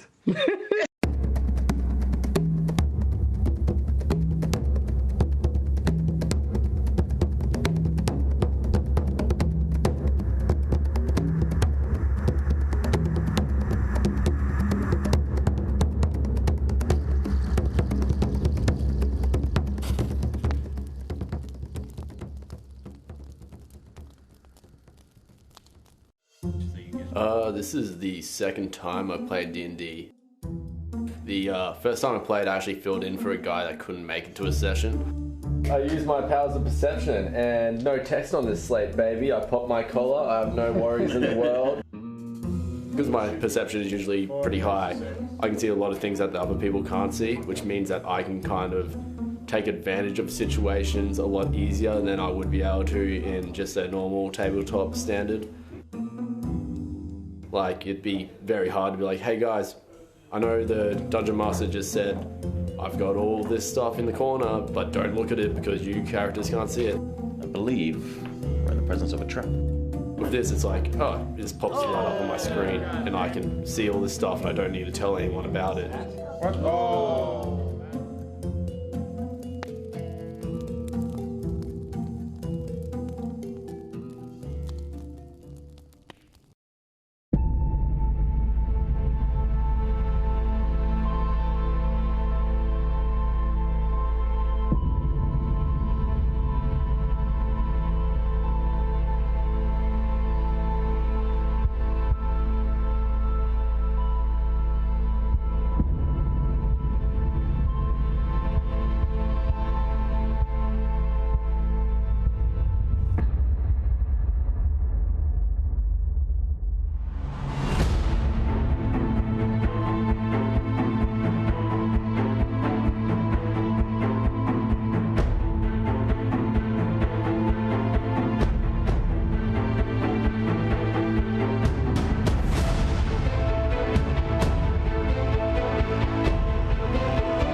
Let me tell you why you're here. What if I told you you could mix augmented reality with your RPGs? You take the miniature, the story ends. You keep scrolling and believe tabletop games are limited to physical models. Download Ardent Roleplay. You stay in Wonderland, and I show you how deep the rabbit hole goes. Remember, all I'm offering is the chance to add something new. Do me a quick con save. Oh no. No, it's the disease! Ah! I don't want it, I don't want it, I don't want it. You're all gonna die. Papa say you gotta get it. Oh god. Papa say you gotta get it. Wow. You are safe from the disease this day. Whoa! That is so beautiful. Yauchi Mouchi. All right. Good work. You get on out of there. Do me a quick stealth roll as you're kind of like getting behind like the muddy tracks and stuff like that. Splish away squash, from these. splish squash. Squish squash. Squish squash, apple sauce. Oh my god. The natural 20, the natural 1. Oh, fantastic. So like Duality of man.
Incredible.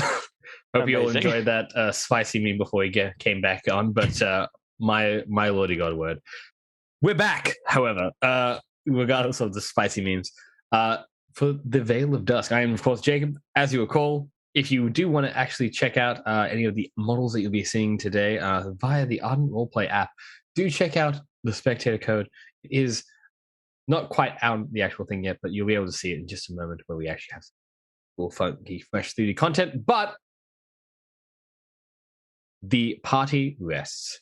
You are, of course, in the palatial safe house, basically, of the Jerry gang, and in the specific apartment of the lovely Gaston, who has gone away to kind of sort out some funds for you guys because you've achieved a great deal. And Gaston has, for the entire time that you guys have been within Namina, kind of been following along with what you've been doing, and understands that basically you've kind of done this without payment.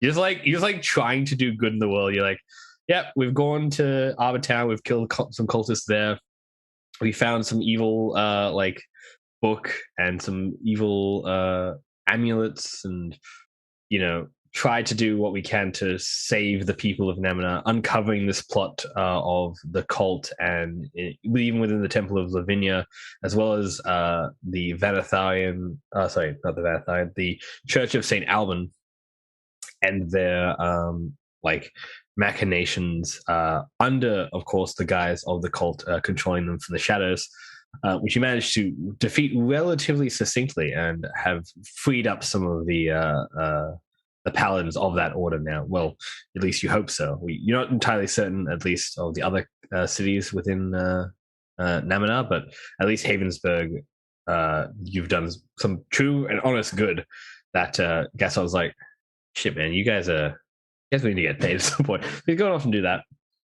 But you drink and you chat. So I'll lead you guys in with that. I mean, are we just going to start with the con saving throws, or like just how sloshed does the party get? How are we going? How hard are we going with this? I don't know. That's up to you, man. That's you guys get to decide how sloshed you want to be. Like,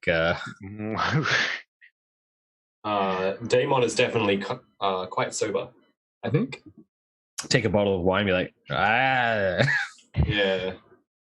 You take a couple bottles of wine. You got some. They got some spirits here as well. They got that like Highland whiskey. Oh, so Asash will be onto that. Oh, you got to get onto that. Anyone who's from the Highlands or nearby is like, yes, get me that Scotch. Yeah, aged barrel whiskey. Yeah, but and it's a good drop too. It's a good drop. So let's go with 2 con saves for those who want to get on the whiskeys. Anyone who wants to get on anything less than the whiskeys, you only have to do 1 con save. But the whiskey is It's very nice. Do it. Mog is definitely just on the beers. On the beers. Got some nice, the beers. Look, some nice hearty stout. Nice hearty stout from Arbortown. Asashi's just got that character flaw of being about the booze, so... Gold booze hound. So that's a 15 on the first one, and a 4 on the second. Never forget, team, drink responsibly. Unless it's in a game of D&D, I guess. It's probably fine. But we are drinking responsibly because we're in a safe location and with trusted friends. Oh, that's what you want to. That's what you want to see. All right. So Asash. So Lillian, you start getting the sauce. And yeah, I do. And you don't succeed the first roll. I'll get you to do a disadvantage for the second roll, actually, because you keep drinking. You're like, this is really good. Oh man, I almost died. I got a 6 for that one. You get fucked. Bed drinks a lot. Bed's just kind of sitting with this glass on the side of the corner, being thinking about obviously falling from the sky from this dragon, yelling at them it's rough time. But yeah, Lillian, you get pretty blotto. A little trashed. Asash, you're definitely drunk. Yeah. You're Mog, you have a few of the beers, but you're enjoying your beers and kind of watching as everyone starts to get a little bit loose. And you guys make it a bit of a party.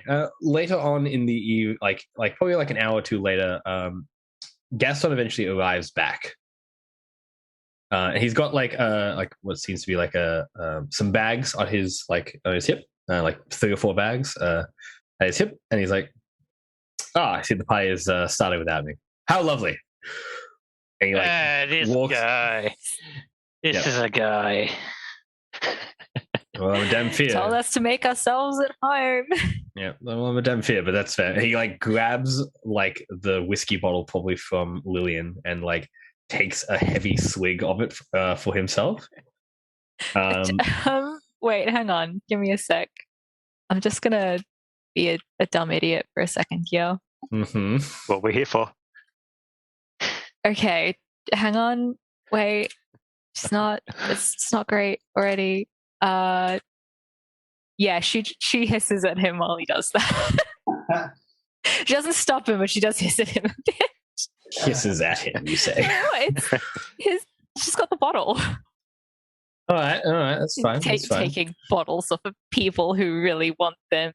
Throwing some wisdom there she's not succeeding at. He definitely seems taken aback by this and is a little bit speechless for a second, but then really puts on the charm and really he's like,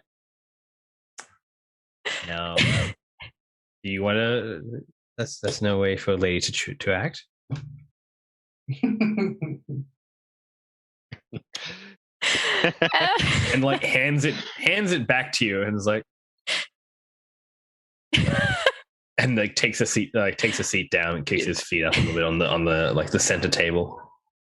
So your next plan is basically to go into the Mayawood and start asking questions and find out where the cult is. Is that the general plan? I mean, we don't have to necessarily talk business or shop. We can be a bit more jovial with this, but just thought I'd be clear. Yeah. I think that is the plan. What's the plan? Go into the marsh and find what's evil there and vanquish it. Has anyone ever told you guys that your plans are a little bit loose? Just as it's called improvising. There's no need to plan, and caution is for.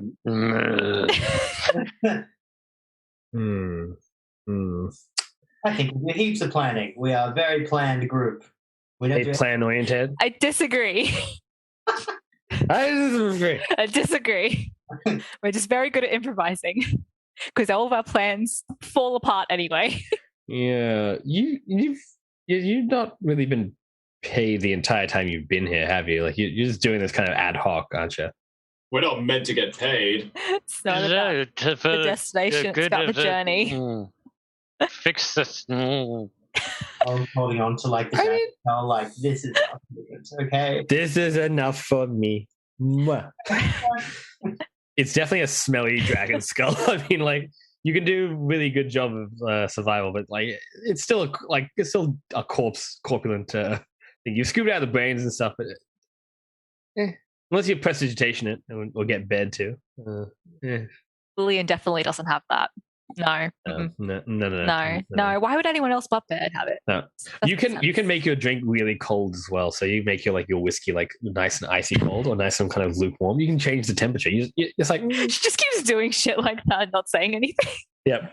Like change your hair color. Like this is colorful now. Hooray! Well, Gaston, do you have any connections in the marsh? I haven't been to the marsh, so I don't know if there's like a group of people there, if there's like some housing, if it's just a barren marsh like kind of thing.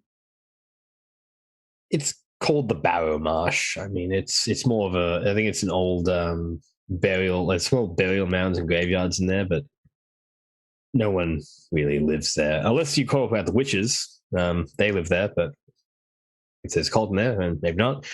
But no, I don't have too many contacts with the witches. Something went a bit awry with that a long time ago, actually. Better left unsaid, I think, in polite company. Like just Asasha not Grizz. But Asasha like drops a belch, and like the polite company comes. What was that, Steph? Did you select for Grizz? The witch is Grizz, wasn't it? Yeah, Grizz, yeah. Yeah, Grizz. There we go. Grizz, yeah. Yeah, Grizz. Yeah. She had didn't she mention something? Grizz? She mentioned you can like Grizz. You can say whatever you like, man. Yeah, that's I just double checking, like because I remember Grizz saying something. Yes, she did. Like, I'm out. Yeah, she did. See you later. Yeah. So are you talking about? Are you talking about Grizz? She mentioned, yeah, Grizz and his sister.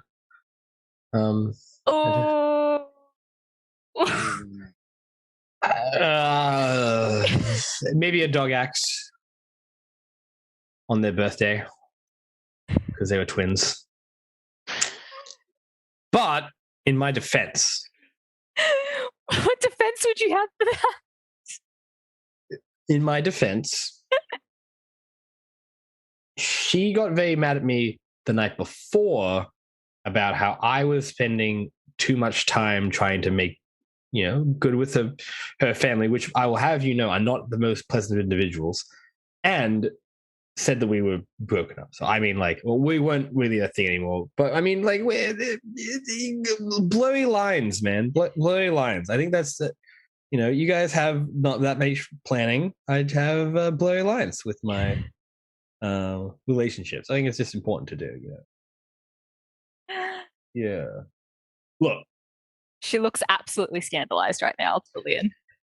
Look, absolutely scandalized. She might have turned me into a toad for a few weeks. So I think personally, I got my comeuppance for that. That was decades ago. I mean, move on. But I think it's water under the bridge at this point. I think she's fine. It's fine. But yeah, Balmarsh seems good. Yeah, let's change the subject there. Well, yeah, we gotta deal with Grizz to go clear the cultists. You guys are all right. Maybe it's time I got you all to bed. Maybe we're all clutching our broken gear and just holding onto our beers like this. Maybe it's time that we went and snooped. Just Asash and Lillian leaning on each other. But just Lillian we're good. I'm good. Skeet. Still upright. Yeah, still upright. You're doing your best. Are you still drinking? Yeah, probably. Yeah, do me one more con save. As you do like talk like for a little bit of time, you're like obviously chatting back and forth, you're talking about like your experiences. Like possibly he will ask you all actually what's your experience. Have you ever had something like that come up in your characters' lives? Something scandalous? No, Damon's been pretty okay. He's never done anything scandalous before. He's scared of scandalous situations in general. It's like one of his like fears. His fears, scandalous situations. Fears is being in a scandalous situation. That was a 9 on Asash's third con save. All right. Do you think Asash is an angry drunk or crazy drunk, or how does Asash handle things? I feel like Asash is a very like dopey, dozy sort of drunk. He's very much just like, yeah, guys. Like, he's very just like the very much the loves everyone sort of drunk. Mm-hmm. Yeah, you're pretty much at Lillian's level now. I think Lillian with the 18 does pass their drunkenness. They're like, what up? Yeah. Mog like kind of realized something. Like, hold on, I just remembered something. Damon, you said while we were fighting the dragon that you've been thinking about those cultists. I just realized that we haven't gotten a moment to talk about all those cultists that you went through. Do you want to talk about them, or is the dragon gone just a little bit higher than them now? Damon's like, his head's like tilted a little bit to the left and he's not answering you. Okay. And he's breathing very heavily. Because he's fast asleep. Ah, okay. He's sitting in the corner of the floor and he's actually just passed out, unfortunately. Ah, okay. Everyone in the room is now noticing he's asleep. What would be like, Damon, oh, wait. Okay. Guess what's gonna like maybe take Damon to bed. Oh, right. Good idea. Mm-hmm. I think it's actually probably a good time for us all to go to sleep. A good idea. You are free to use any of the beds I have here. I'm not fussed. Sash will pretty much just prop himself up, like sitting against his staff, and just basically fall asleep when he's sitting. Mm-hmm. 2 double beds, the couch area, the side room with the single bed, single bed, and obviously one of those double beds is the master bedroom. Go ahead. It's like nearest table to crawl under. Mm-hmm. Just pack. Mm-hmm.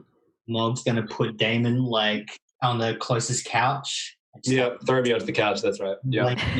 Then Mog is gonna pick up the skull and go into one of them. Had like a single bedroom with a couch in it. He's gonna put the skull on it and face it kind of him, like, and then like he'll crawl into bed.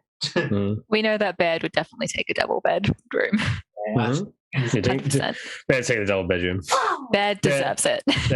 They're pretty sore, so like bed deserves nice things. Mm-hmm. Bed takes one of the double bedrooms. Who sleep on the floor? Under a table, if I can. Under a table. Asash is also going to sleep at the sitting. Just like pass out, sitting up and not move. Mm-hmm. It's like my pack is a pillow, and I've probably pulled a blanket from my pack. Yeah, like he'll just like lean Absolutely up against the couch, feral. like it's the back of a tree, and just like fall asleep where he's sitting. Mm-hmm. Probably some like seeds and stuff will fall out from his clothes, and just like I think it would be funny if the druid craft cantrip went off inadvertently while he was sleeping, which is just like single seeds and stuff will just like bloom into tiny little flowers. Mm-hmm. Oh, so he just like falls asleep and so there's little like creeping vines just to like break from a seed in his clothes and just like growing up the side of his face. Mm-hmm. Get out of here. But yeah, you all have a nice full long rest. You awaken in various states of hungover to drunk, still from your previous evening, but you all arrive into what is the large open area. The smell of cooking. Damon's been very loud all morning. Good morning, all. Yep. Gaston is already like at work, kind of cooking up a bacon and egg breakfast with sausages and various like tomato and onion, kind of like puree and stuff like that for like toast and such. It's quite a heavy, big breakfast. Beans, delicious beans. Kale. Big old hangover brekkie. Crispy kale treats. Say Damon was being loud. Trent? Yeah, the whole time. He's been. There's he's just been loud somewhere Lillian's curled up, just like, please stop. Shut up! Shut up! Shut up! Shut up! I would imagine like possibly during the evening then, if that's the case, or like early in the morning, just like and like walks like Gaston will walk out and be like, looks down to Lillian like. Under the table. It's my safe place. Under the table and just like slaps you with a remove poison. It's like, do you want to sleep in a bed? Why am I on the floor? You were very drunk. I thought I'd leave you, but like looks at Damon like with all the pots and pans like, nope, not that one. Nope, not that one. Nope, not that one. It's like having a really nice time with himself. He's like, like you can come to like come this way. He, like takes you in and like gestures on the not used like master bedroom. He's like, have a rest. You can see there's like a desk in here as well, which Gaston's always been working at all evening. He's like, just sleep. I'm going to assume it doesn't fully take away everything. So it's nap time. Nap time, yeah, not everything. But you actually get to sleep in the morning, same thing as last time. You're like, you awaken in this like very nice way, like, wait a minute. Wait a second. And yeah, like food is being made in the main area. I think eventually Mog will smell the food and get right up, being like, oh yeah. It's there's some good food here. We didn't get a level up, did we, by chance? You did not know. Yeah. No, you leveled up like quite recently. Yeah. in the scope of sessions, really. We killed a lot in between that time. Yeah, we're cool. I was there. Is Astash still asleep, or is he woken up now? Astash will sort of gently rouse himself at the smell of food. Mm-hmm. But before he sort of gets up, he'll sit up and push up the sleeves of his robes and take these 2 beaded bracelets off of his wrists. Mm-hmm. Probably about 50 beads on these bracelets, and he'll sit there and meditate with them for about an hour before he goes over and gets food. He's resetting his spells for you, Jacob, so yeah, I'm reselecting a bunch of stuff. That's all good. Each of the various beads like blink out and glow, like the glow moves from different beads. On the table, there are 2 bags as well, as you kind of all sit down, and Gaston is still kind of cooking away in the kitchen. They have a little tag on them for you, Love Heart. There's 2 bags, so they seem to be like for the party. Damon will look over. Lillian, I think these are for you. What is the nearest object to Lillian? The nearest Small object. Lillian! It's probably a nice looking lamp, like a little little oil lamp. She's a guest. She's not going to throw that. On there as well, there's probably like a there's probably like a little stone idol as well. It's got a little cute little stone idol. That's okay. Yeah, everything in this just room, everything in this little apartment looks expensive. So just look at Dane and be like, "Shut." You come out of the master bedroom, Lillian, these are for you. Oh, could she grab one of those and throw it at Dane? Which one? The bag? One of the bags. Yeah, he's sitting at the table. The bag's on the table. Right he goes up and you throw it and I think I was wearing my helmet. I'm fully done up, by the way. I'm all dressed up. I'm sure it makes it all the better ping when something hits armor. Yep. What's in it? You open it up. And have a look. Inside, there's a lot of stuff inside it, but you can't quite see correctly in it. It seems to be a bag of holding. Oh. And you kind of look at it, you can tip out a bag of holding and empty it if you'd like. Let's do it. Right, you shake it out, and thousands of gold pieces fall out. About 10,000 gold pieces fall out of the bag. I'll pull my sword out and point at the gold. And Gaston kind of looks around and is this blood money? And like he like walks over like from the kitchen with like 2 plates in hand, like one with sausages, one with eggs. It's like, it's for you. It's a reward for all your hard work. Like places the things on the table. It's like, Damon looking like a child at Christmas. Damon's got both hands on his cheeks. I thought it was appropriate to give you some kind of reward for what is no small amount of hard work. So I took some from the coffers of both myself and the Thieves Guild, and feel it's appropriate to give you a reward of 5,000 gold pieces each, just for pretty much everything you've done thus far. There are some vendors you can talk to about magical items and such like that, but this is for you. Damon's like sitting down now, like hands on his legs. Probably don't. He's never like thought about this much money before. Probably don't empty the other bag that has a similar amount. Also, the bag of holdings are also yours. So what? That's just an extra thing for you. Yeah. Plural. Bags of holding. I think she is most likely speechless, but can I put the stuff back in the bag of holding she emptied? She's like, it takes some time. She's like, this is a bad idea. Why did I do this? Come on, magic stuff. And it takes like probably like 20 minutes for you to put all the money back in the bag. He's like, ugh, piles and piles of coins, and you manage to get into like, and the food is on the table. Like, Gaston probably like just like don't worry about it right now. Just eat the food while it's hot. Mom definitely like. That is a good idea. He's like, yes, gold and food, and just like eats the food. Yeah, there's vegetarian options as well, of course. There's also some halloumi.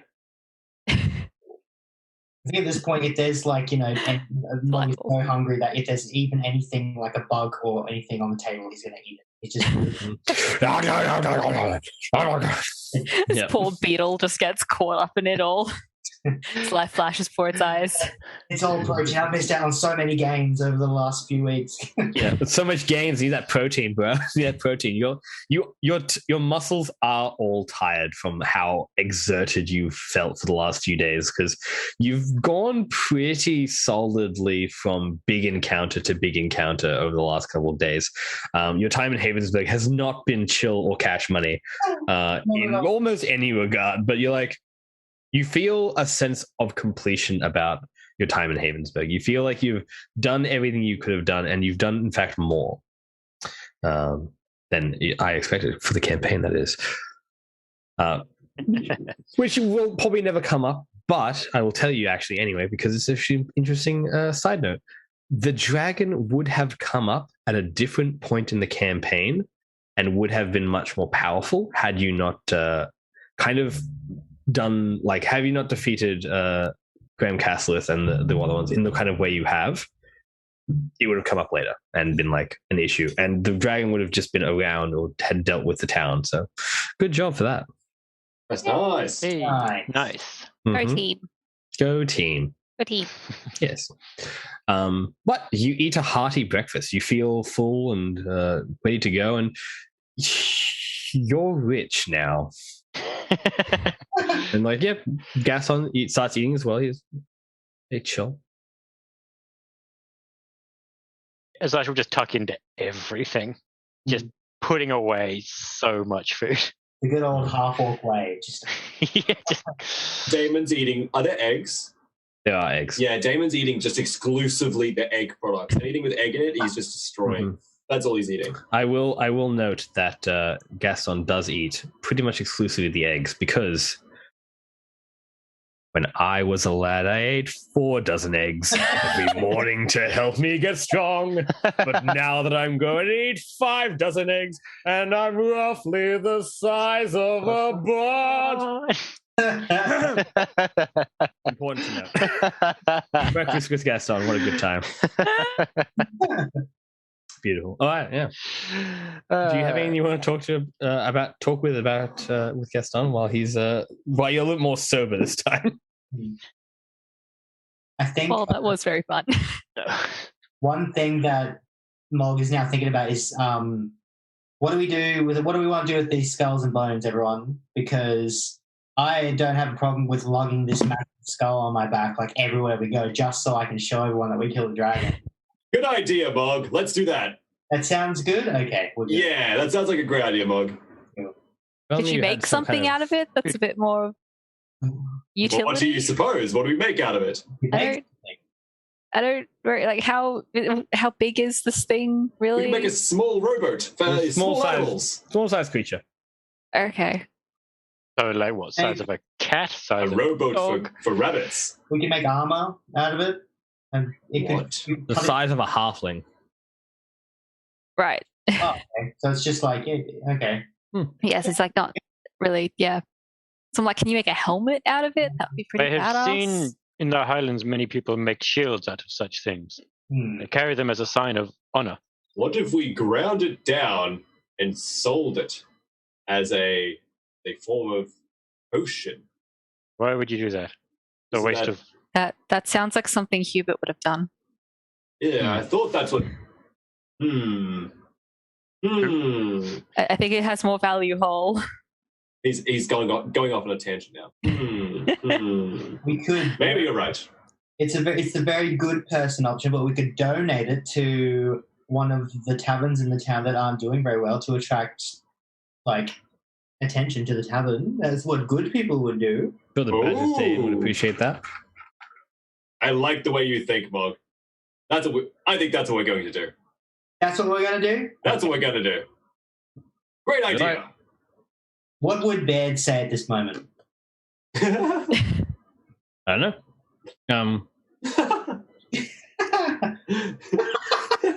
Probably something snarky. Something snarky. We're like, I like dragon. with the yeah, just break it down to its core element. Baird would disagree heavily on donating this skull. That's what I was thinking. Yeah. He would definitely have his conniptions upon selling, wanting to sell the skull, probably. Well, if Baird was here, they could tell you that they don't like that. But unfortunately, they're not. So they're probably still very hungover. Actually, they're like, that does make sense. Constitution, not Baird's strong suit. No, it's more the stress of almost being killed. Well, that's yeah. I get that. I mean, while everyone's eating a couple of dozen eggs and like an orc, Lillian is probably sitting with Baird like, gods. Baird looks like a lot. Just like small little amount in comparison. Baird looks like a bit of a corpse. It's like, I just can't. I don't even have words for it anymore. I just don't. Why did my life become like this? What did I do wrong in a past life to make this happen to me? I'm a good person. I don't deserve this. Gonna like not bring up the pledging to a cult.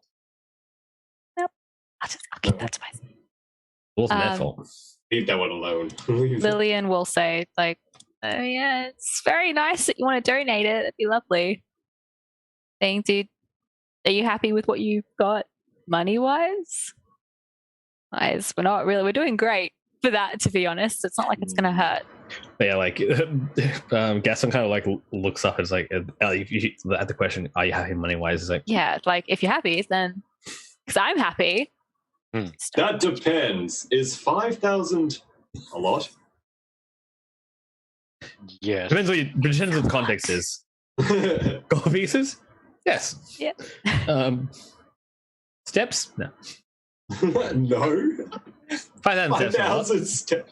I don't know. 5,000 is a lot of anything, really. I don't know. That's true. 5,000. Why does this now like this puts the image in my mind that like Gaston would be the type of person to have a Fitbit and constantly be on the leaderboards for steps per day? I feel like you would, yeah. Definitely. He's a traveler. Just a flex. Double, definitely. Yeah. Yeah. 50,000 steps a day. Every day. He likes to stay fit, you know. He's a very forward thinking Damphir. With that as well, yeah, obviously Gaston will be like, there is a seller in town. I'm sure you'll be able to like find some magical items if you'd like to purchase them. We do have a slew of them. Is there anything you would be particularly looking for as far as a magical item, or you'd like to keep your money as it is? Well, I definitely want to go shopping. I want to get this stuff off. Like bang my armor. Tang tang. I need better armor. That's what I need. I believe there's a sell of some medium-sized plate mail if you're interested in doing so. Plate mail? Yes. Although I think the only one he has available is demon armor, so I'm not certain if that's what you're looking for. The only one he has available is demon armor. He's like, nah, mate, sorry, all out of steel. We've only got demon left. Well, as far as magical armor, that's what you're asking for. Well, is there any way that we can use... There's got to be a blacksmith in town. I don't need it to be magical. I just need it to be good. Aha! Well, that's magical fine. Is good. Is there any way that we can spend our money on, and now I'm looking, Molly's like putting two together, on this skull and get it made into armor? So for you as well, Trent, you might not know about what demon armor actually does. Gaston can explain what it is if you'd like. I think he's thinking of like normal armor in his head. He's like, demon armor sounds scary and I don't want that. I think in his head he's just like, no, I'm okay with normal armor. I just want better armor. Magical armor is something you can purchase. That's true. And he's like, look, and he'll explain. It's like, look, I'll tell you, I'll give you the minor pitch for the demon armor. It is, while wearing this armor, you will get like a better bonus to your AC, and you can understand abyssal. You can also turn the armor's gauntlets into claws, and you can strike your weapons with magical damage, which is a +1 to attack and damage rolls, and does a 1d8. So you can use magical claws to do 1d8 damage. Unfortunately, it is cursed with the once you don this armor, you can't doff it unless you are targeted by a remove curse or similar magic. While wearing the armor, you have disadvantage on attack rolls against demons and on saving throws against their spells and special abilities. So, yeah. demons are, that's good. That's a lot of butts. Damon has his eyes on the prize. He's thinking of himself right now as like a paladin of holy light. He's thinking of himself like a Mog type. So he's like, he wants something that might be like steel or silver or like mithril or something like that. Adamantine? So adamantine is possible, yep, or mithril. So he's going to go, he's like, I'm going to find the best blacksmith in town. That would probably be the clerics of Edu. And I look over at Mog. Mog, let's get you some better armor. What do you say? Yeah. Yes! The dragon scales be something that are useful for that? Yeah, potentially. Like, use a dragon scales? I don't know how. Scale mail. I don't know. I'm just sitting here like, Skyrim? No. I mean, there is dragon scale mail, which you can get. Yeah, I think that's don't know what like levels they are. I can't remember. It's like the highest tier in Skyrim. There's a plate and a mail. It is very rare. But if you were to trade in potentially these scales for some dragon scale mail, you might be able to get a discount on dragon scale mail if there's one that exists. That's a good idea. I did not think about upgrading my armor, though I love my armor. But if there was anything, I think I would get stuff like done to it, not to replace it. Well, let's get some stuff done to it, my friend. Get some stuff done to it. Yeah, the scale mail, the dragon scale mail is pretty good. Because you can make dragon scale mail with the dragon hide you've got, basically. So it is basically that you get a +1 to AC. It is a medium scale mail. And you get +1 to AC and saving throws against the frightful presence and breath weapons of dragons. And you have resistance to 1 damage type that is determined by the kind of dragon provided scale, with the provided scales. Additionally, you can focus your senses as an action to magically discern the distance of the closest dragon within 30 miles of you that is of the same type as the armor. Let's just go monster hunting, right? Like, let's go dragon slaying. Dragon slaying! I want that dragon! I want that dragon. I want my dragon. Yeah. No, yeah. So, like, he's happy to help you with the Gaston specifically is happy to help you with your purchasing of magic items and the sellers of those magical items, if you'd like. Well, Damon is basically on the way out now because he's had enough. So he's going to grab both the bags. Let's go! All right. I'll see you if you wish to return, but I'll come and collect you if you need to. And yeah, you go and wander over to the temple of Edu. Before we go, Gaston will ask if he knows anyone who would be good with enchanting items as well. Enchanting items? There aren't too many enchanters in town, to be honest. It is obviously though it is a city, enchanters are rare at the best of times. Though, and he kind of like rolls his eyes. And he's like, Gris is probably the one I would ask. Who knows where she'll be in the next couple days, but who knows? Maybe she's come back into town and had a look at her alchemy shop and found that it's fine. She would have probably a selection of magical items that she utilizes, but good luck prying those from her cold, dead fingers. Okay, well, Mog's going to The shade. The shade. Mm-hmm. The shade. Mog's running up to Damon and being like, all right, let's get you some dragon armor. Dragon armor! Like sliding off. So I'm like, do you need both bags? Heavens. Like... Also, still holding like the skull on his head. Like not on his head, but on his shoulders, like the dragon skull. So he's like... I imagine you've got like it on your head, like it's like... They're off to mischief, team. They're off to mischief. All right. So yeah, we're heading out. We're out to town. So, are you guys all going together? Or are you guys going to go one at a time to do different places? Well, I'm not going to stop Lillian. It's really if Lillian and Asash are going to like follow after Mog and Damon. I'd say like run off, and Gaston's just sitting there eating his eggs, being like. I'm like, and Damon moves quite quickly, just mind you. He has the 20 in the strength category and the expertise in the athletics category, so he moves quite fast. I mean, if Asash would like to, I think following Mog and Damon would be hilarious to watch. The hypermen that they are, just do their thing. But she would say to Gaston, like, you want to come and see whatever travesty they get up to, please feel welcome to come with. I think we could appreciate someone who knows what they're doing because they don't know what they're doing. And you ask him this way, he's like, well, look, I'll be more than happy to do that. I mean, it'd be lovely to spend the day with some pleasant company. And he kind of like looks to you as he says it. He's like, awkwardly thinking, I'd be like, great. Just very cool. After Damon. Damon moves fast, as he said. Yep. And he kind of gets up, casts unseen servant, and is like, clean this up, please. And then the plates start to lift out of the way. And then we transition to Mog and Damon. And Damon's like, well, what are we doing again, Mog? Where are we going? We're going to that blacksmith that you wanted to talk about. Yes, that's right. We're getting some armor. I'm holding like the bag up like this. Getting myself some armor. Let's go. Now, where is it? And I like try and like look around to see if I can get any idea of my bearings. Mm-hmm. So it is like pretty much around the corner. So you have to like go basically like from here to here.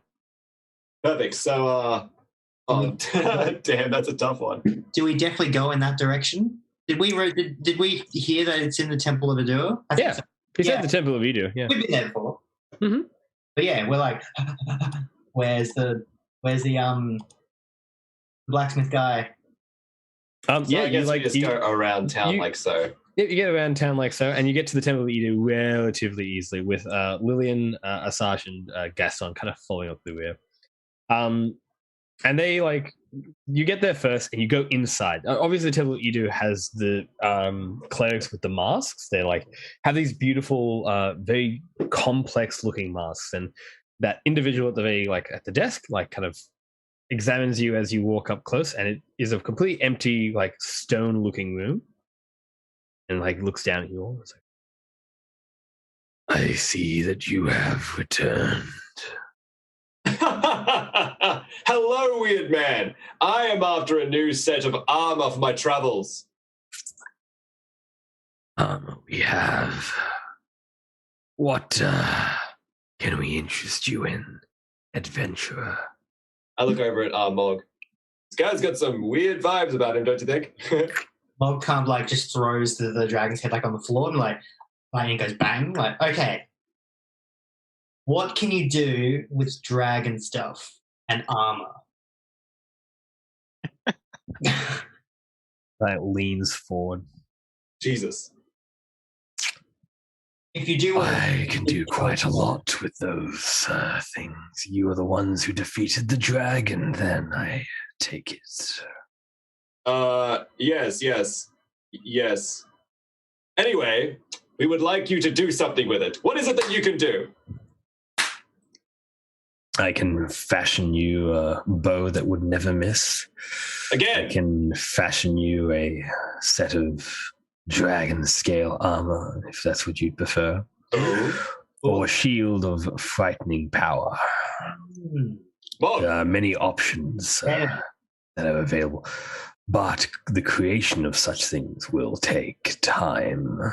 Yes, time and money. We get it. Mog, shield or armor? How do you feel? I don't know. I can't use my maul if I'm holding a shield, and I really like hitting things with my maul. That's a very good point. Did we miss the bow? And you guys, hello, Lillian. and you guys arrive like as he's like saying this to these guys. He's like, yes, Lillian, a bow. And he flicks up his eyes to you guys as you enter. The bow. We can give it to Lillian. You know what? Forget the shield. Forget the armor. How does the bow work? The bow. Let me just quickly find that. Okay, I love the idea of this. Like, I'll show dude the bow, and he like pushes up his glasses. Sorry, let me check. He brings up like a little dial slate. He's like, let me just see this one. Heart. Tell me you're an artificer without telling me you're an artificer.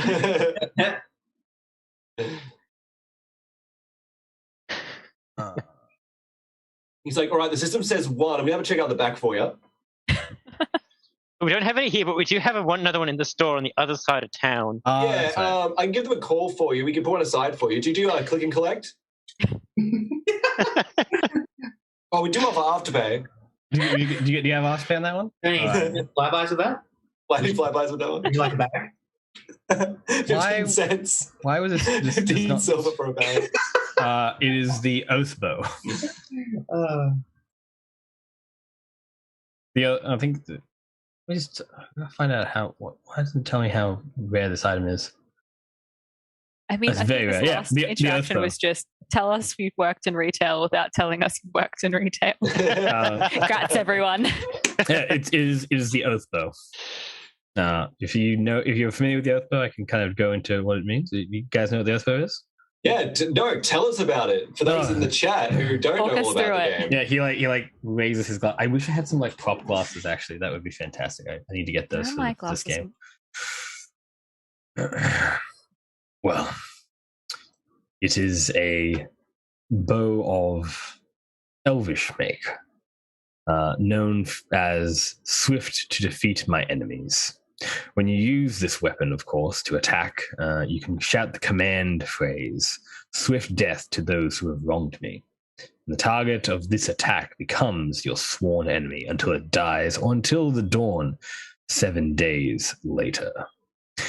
You can only have one such sworn enemy at a time, and when your sworn enemy dies, you can choose a new one after the next dawn. When you make an attack roll with this weapon against your sworn enemy, you have advantage on the roll. In addition, the target does not benefit from cover other than total cover. And you suffer no disadvantage due to long range. If the attack hits, your sworn enemy takes an extra 3d6 of piercing damage.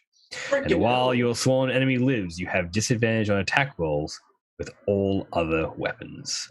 Your longbow allows you to add your proficiency bonus to the attack roll for any attack you make with it.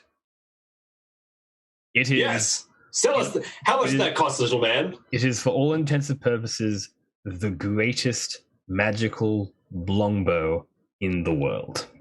It is the essential item of anyone who utilizes a longbow because it is incredibly powerful. That's so cheesy. It's absolutely the most ridiculous thing. It is on the wish list.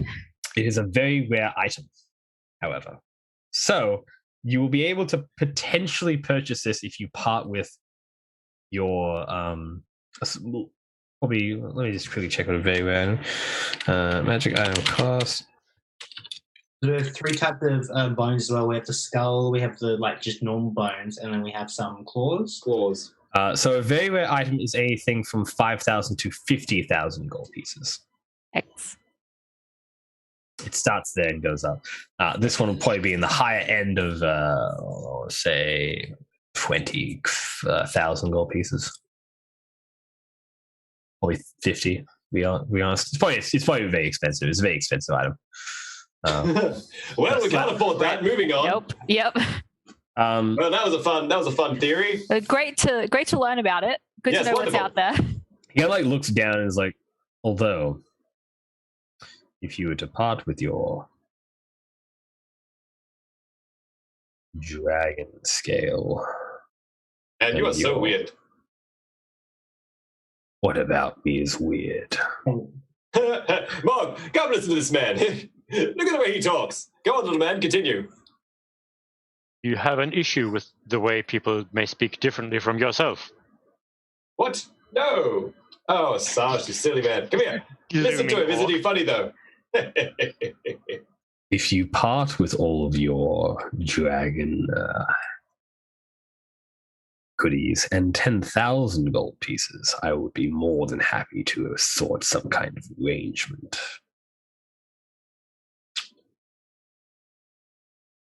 Daemon is counting on his fingers, not in ways that seem like conducive to helping. Actually, but he's counting on his fingers. Mog is also like pointing at Damon's fingers, like trying to look like he's helping him count too. Yeah. Make sure you carry that one over. Just about saying, make sure you carry the thing. Yeah. I'm just gonna silent.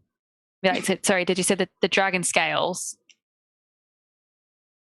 Just gonna look at the group with the biggest puppy dog eyes. You're like, can I borrow 5K from someone? 5,000. Oh, of course, that's how much I have. Oh, $5,000 dues. Absolutely. We both reach out our hand. I have my whole 5,000 in front of me to hand to you. Absolutely, that's exactly how much I have. Mog has the exact same reaction. 5,000. It's like, look, why don't you guys split it and then you have stuff for yourself and then I can pay you back later? Oh my goodness, Lillian, you're right. Look at that. Is this how it feels having two brain cells? Just bouncing around in our cavern of skulls. You're absolutely right. Okay, I'll give her 5,000 and you give me 5,000, Mog. You nearly got me, Damon. You nearly got me. But yeah, of course you get. Yeah, of course, that's great. There you are, Lillian. And I'll take the 5,000 from Mog. Wait. My brain's wiggly. Now I need to cut you. Okay, you have the 5,000 gold, and I'll hand it back to you. You already took it, Damon. There you go. Oh, I saw you counting before. I know you can do it. Oh, all right. Can I just take the entire bag? Because this is just one bag, right? The other bag doesn't need to be pulled out this way. Just take the one bag and be like, how about I sort it out? And I'll, give it. You know what, Lillian? That's a great idea. I'll just look. It's fine. Perhaps that might be best before these two hurt themselves. Then we have a compact, do we? Is it just the scales or is it all of the dragon? All the dragon. He wants all the dragon. All the dragon. Oh. But what are we doing with it? And I'll unclip my belt. You probably have 2 pieces of the food you got. You can keep one thing. I'm holding up all the teeth. Claws, sorry. I'm holding onto the skull, No, not the skull. All right, I'll give him the claws and we'll give him the scales. Mm-hmm. And then we'll give him the money. Yep, he puts it into a bag of holding. Man, everyone has one of these. And he pours the 10,000 into the bag of holding as well, and then passes you the bag. And Good. Anything else I can get you while you're here? No, thank you, strange man. We're going to continue our quest for Damon's new armor. And he looks over the group. We do armor as well. Yeah. Oh, really? And I'll turn back around. Oh. Yes. Well, I don't need any of your special, crazy, magical nonsense. I'm looking for a powerful set of armor to protect myself and my friends. Something simple. Something like mine. Like Mog's here. A full plate armor. Yes, of course. That'll be 1,500 gold pieces. What metal do you make your armor from? We have a variety. We can do it in adamantine, or we can do it with mithril, however. They are much more expensive to do. That mithril sounds nice. How much is your mithril armor? Your finest set of mithril. I look over at Mog. Yeah, that sounds good. That sounds right. That sounds right. Thank you, Mog. Excited for you, Damon. This is going to look so cool. Was that the runic armor? I'm like kind of like teal blue. jogging a little bit on the spot. Well, that would be 2,500 gold pieces. Oh, what? That's half of what I started with. My goodness, yes, immediately. And I'll just hand him my gold pouch. He like takes the gold pouch, he's like pulls it out into his bag and like, then that is another compact sealed. We will have that to you in a bit. We'll just need to get your measurements. and he clacks a finger, and out from like one of the kind of walls, it kind of pops out a little bit with like a little mechanical like those like nice cupboards you get where you pull it out and like it pulls out the entire wall and the like little section comes out. Yeah. Like one of like 3 or 4 like small sized kind of like Ewok looking individuals, like with little hoods and like scurry over like Jawas? with like like Jawas, yeah. Little Jawas. So they kind of move around and like roll. They like kind of start measuring you up and stuff like that. And like, all right, as you are then. They measure you up and like take your measurements and like they kind of like pull and tug you and like move you around a little bit. And then these creatures are fun. Yep. And then they and they scurry off and you assume begin to like modify or manage your new armor. This is wonderful, Mog, and I'll just start undoing my armor like on the spot. Do you need to be doing that, Damon? Are they taking your armor? I thought they're making you new armor. Well, I won't need this anymore, Mog. Don't be silly. And I'll like take my breastplate off. No. And like Mog's like, no. You need it. You'll need it today. Can I interest anyone else in weapons or armor? Damon, seeing as that was very cheap, is there any way that I could borrow some of your money to upgrade my? If I want to like point at this guy, is there anything you can do to my armor? I want to keep my armor, but I want to upgrade it. I'm just gonna point out, like, as you have your own Mog. Yeah, I know, but I've go on. Yeah, but like Damon just spent all of his. He spent 2.5. Yeah, I just have yours. Yeah. Steph, these idiots have given 5,000 gold to one of them, and they've just spent half that. And they're like, yes, I have 2,500. It's like, I don't have any. Can I use your other half? Like, oh god. Even though it is technically Mog's, and I'm holding Mog's 2.5. Of course, Mog. Of course you can. Sorry. Just to out of character tell you that these two are idiots. It's fine. not Trent McCauley. No. They can't. Lillian is like 404 Mac loading wheel. So I was just quietly calculations. Watching how did these get this far? Mostly Lillian and Gaston leans in and is like, I suspect it's because they affect me. We're good at hitting things, I think. That's how. Is that right, Damon? I reckon we're pretty good at hitting things. Absolutely. Paul brandishes his weapon. Shing! Ha-ha! Surely you've met individuals like that in your own clan, Asash? We have many. Too dumb to die, yeah. And like the individual, the can is like,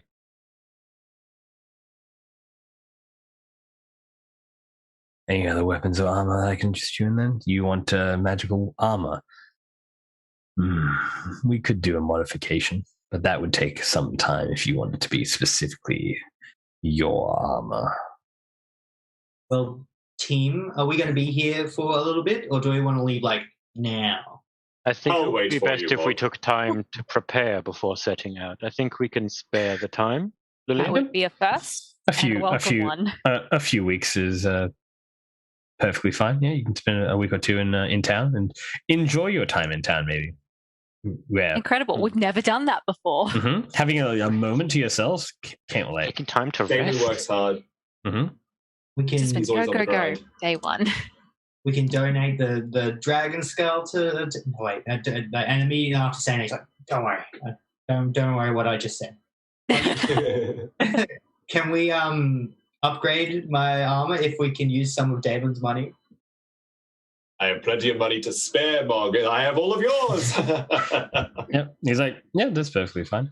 You want a +1 magical armor, I imagine, or how much will a +8?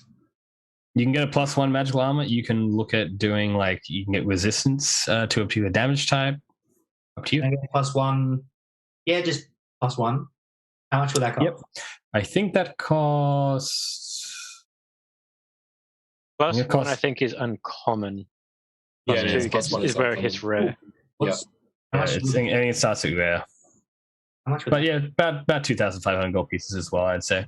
Because armor is much more expensive to upgrade than weapons. That's interesting. That's exactly how much I have. I'll hand it over to him. So for Sash and Lillian behind, you can see Gaston just kind of doing one of these We spent all our money in the first place we walked into, and didn't even haggle. He's like, I'm not gonna. No, I'm looking at all. No, the Temple of Edo at least. No. But he's like, okay. Mog is too good to haggle. I'm like, oh wait, Mog would be great, but no, Mog is too good to haggle. He would just think the best of everyone. Yeah. Too good to haggle with this guy. Hello. He's probably a nice guy underneath all. There's probably something just naturally. You know what? It's fine. There's nothing onerous about this individual at all. No. Damon really likes him because he just likes the way he talks, but doesn't actually think he's evil by any metric. He doesn't have any he doesn't even think it's evil in design. The Temple of Edo is actually not specifically very evil. They're just kind of they technically rest on the side of evil, but they're very neutral as far as the celestial and heavenly hellish court is concerned. Did Asash want to get anything as well while we're here? What do you have in the way of enchanted axes, and can you do something with this? And he pulls up the huge, ornately carved shield that carries the swirling insignias of the Zaroma clan. There are definitely things we can do with the axe and the shield.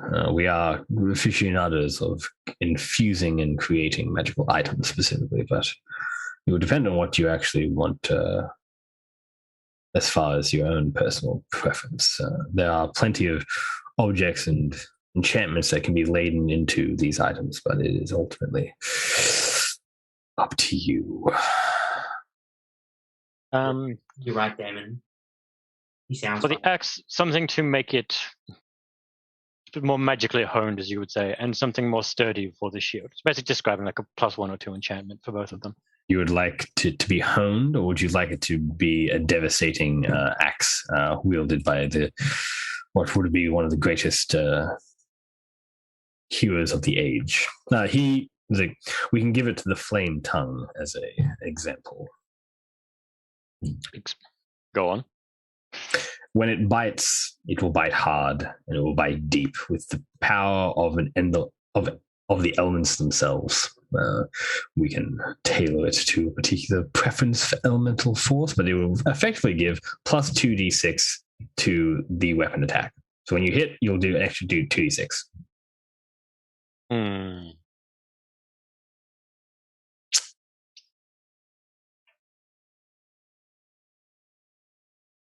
This could work. How much would this, and to get the shield sturdied as well? The shield would cost. We can do both for 5,000, I would say. A deal then. A deal then. You will need to remove your items and then hand them to. He clicks on a finger, and from the other side of the room, like a bunch of again, the Jawas kind of come out and these ones are a bit one of them's a medium-sized creature, but they're still cloud and have these masks on, and they do little grabby hands just unhands and the shield is probably as big as one of these things are, because it looks like a medium shield on Asash, but Asash is huge. Mm-hmm. They grab the pieces and they can kind of carry them, obviously. And they scurry away. And yeah, your items are taken, and your items will be ready for you after 2 weeks. He says 2 weeks will be the amount of time we will need to get everything in order. The bow is not housed at this particular locale, but assuredly it will be in your possession quite soon. Thank you for shopping. Please take this gift basket. It's a token of our esteem for your patronage. Spend $15,000 and get a free bag of apples. Evil sounding guy, but great bloody customer service. There's toffee apples and a mask for each of you. It is inladen with silver. Ooh. Well, actually, no. Sorry, it'd be how much gold do you spend? You get 5, 10, 15, 20. 20 gold, 20,000 gold pieces. You get a platinum mask. Like, would Baird want to haggle for any of this? Would Baird interject? Ed would probably be looking for something as well, but I won't. I'll ask them outside of the actual session, and we can kind of sort something out before the next session rolls around. You'll be spending some time in here, so we have some options for doing some light role play as well around the city before we actually get onto the Mirewood. You can do some researching and like understanding of what actually is happening as far as the narrative within the Mirewood, and also to find out who Volstagg is as well, because that is a point of interest that you might want to pursue. Because sorry, just give me. To the library. To the book depository. Yeah, says the librarian. Hilarious. And that is basically the session. I think you got some pretty fresh items, team. Pretty fresh items. Thanks for letting me borrow money. Mm-hmm. Yeah, I know that I will. Being a really cool team. I know that I will come to regret giving you the oath bow, but. What could possibly go wrong? I love making DMs regret their decisions. That you kill the big bad in like one turn because that's what the oath bow just kind of do, boy. It's okay. I also make you regret your decisions as a storyteller, so it's fine. Yep, constantly. Thank you. You're just going to have to You're really welcome. up the challenge rating, I guess. I guess. Because what's your dexterity again, Steph? +3. So what? Because that's a +3 to damage. So it becomes a +6 because you've got +3 to proficiency modifier. So when you're doing this like target thing, you're like, you're fucked, mate. You get an extra +3 to damage rolls because of proficiency, and then you also get your bow +3d6 of damage. And they can't really just like dodge out of the way of it. You get advantage on attacking them as well. So you're like, yeah. Advantage on attack, no cover. Just excuse me while I just trick shot from 12 miles away. Like I already roll a +9 to attack, so I can't wait to be more busted. I think the description was very apt. He was like, "Yes, a bow that never misses." All these things. I just appreciate Papa in a jumper. Papa in a jumper. Jumper, Papa. He's so impressed with his little outfit. He hates it. Oh. He has a little hood. He looks smashing. He looks so cute. A cash dog. All right. Well, that is all we have for today, team. That is currently at 5 o'clock. We'll do a quick round robin and like see how we all felt. Did you enjoy the stream? Did you enjoy the dragon fight? Tell me about it. Great fun. It was good. Yeah, Great now we got fun. some cool new stuff because, as you mentioned before, not much loot this game so far. So it's great to have some cool loot as well. Just the loot by backpack. It's fine. Backpack, yeah. I was just kind of excited that I got something, to parade around with, let alone like actual gear. That was really good. Of course. Yep. You might end up owning that bar as well. That inn. You're like, you shaved us. Oh, the heroes of Havensburg have come and given us this great dragon skull. And that's what I want, to invest in the community. Mm-hmm. I'll definitely have to make that is exactly what the owner of the Badger's Day Inn sounds like. Like, our prayers have been answered. I have far too good for the economy, as good for the hearing Bog saying. Yeah. Good for the economy. Good for everyone. All about the economy here. Economy. All right. Yeah, wonderful. We'll see what happens next time. Yeah, no worries, Tim. And thank you for the chat as well for joining us along in the wonderful adventure. I'm sure you had a nice-ish time, just a goodish time. But we'll see you again next time, 2 weeks from now, when we rejoin our lovely heroes and hopefully the lovely bed, as they've had some stuff come up. But we'll see how we go from there. All right. We'll see you guys next time. Let's wave on out. Finger guns it out. Bye. Bye, team. Have a good one.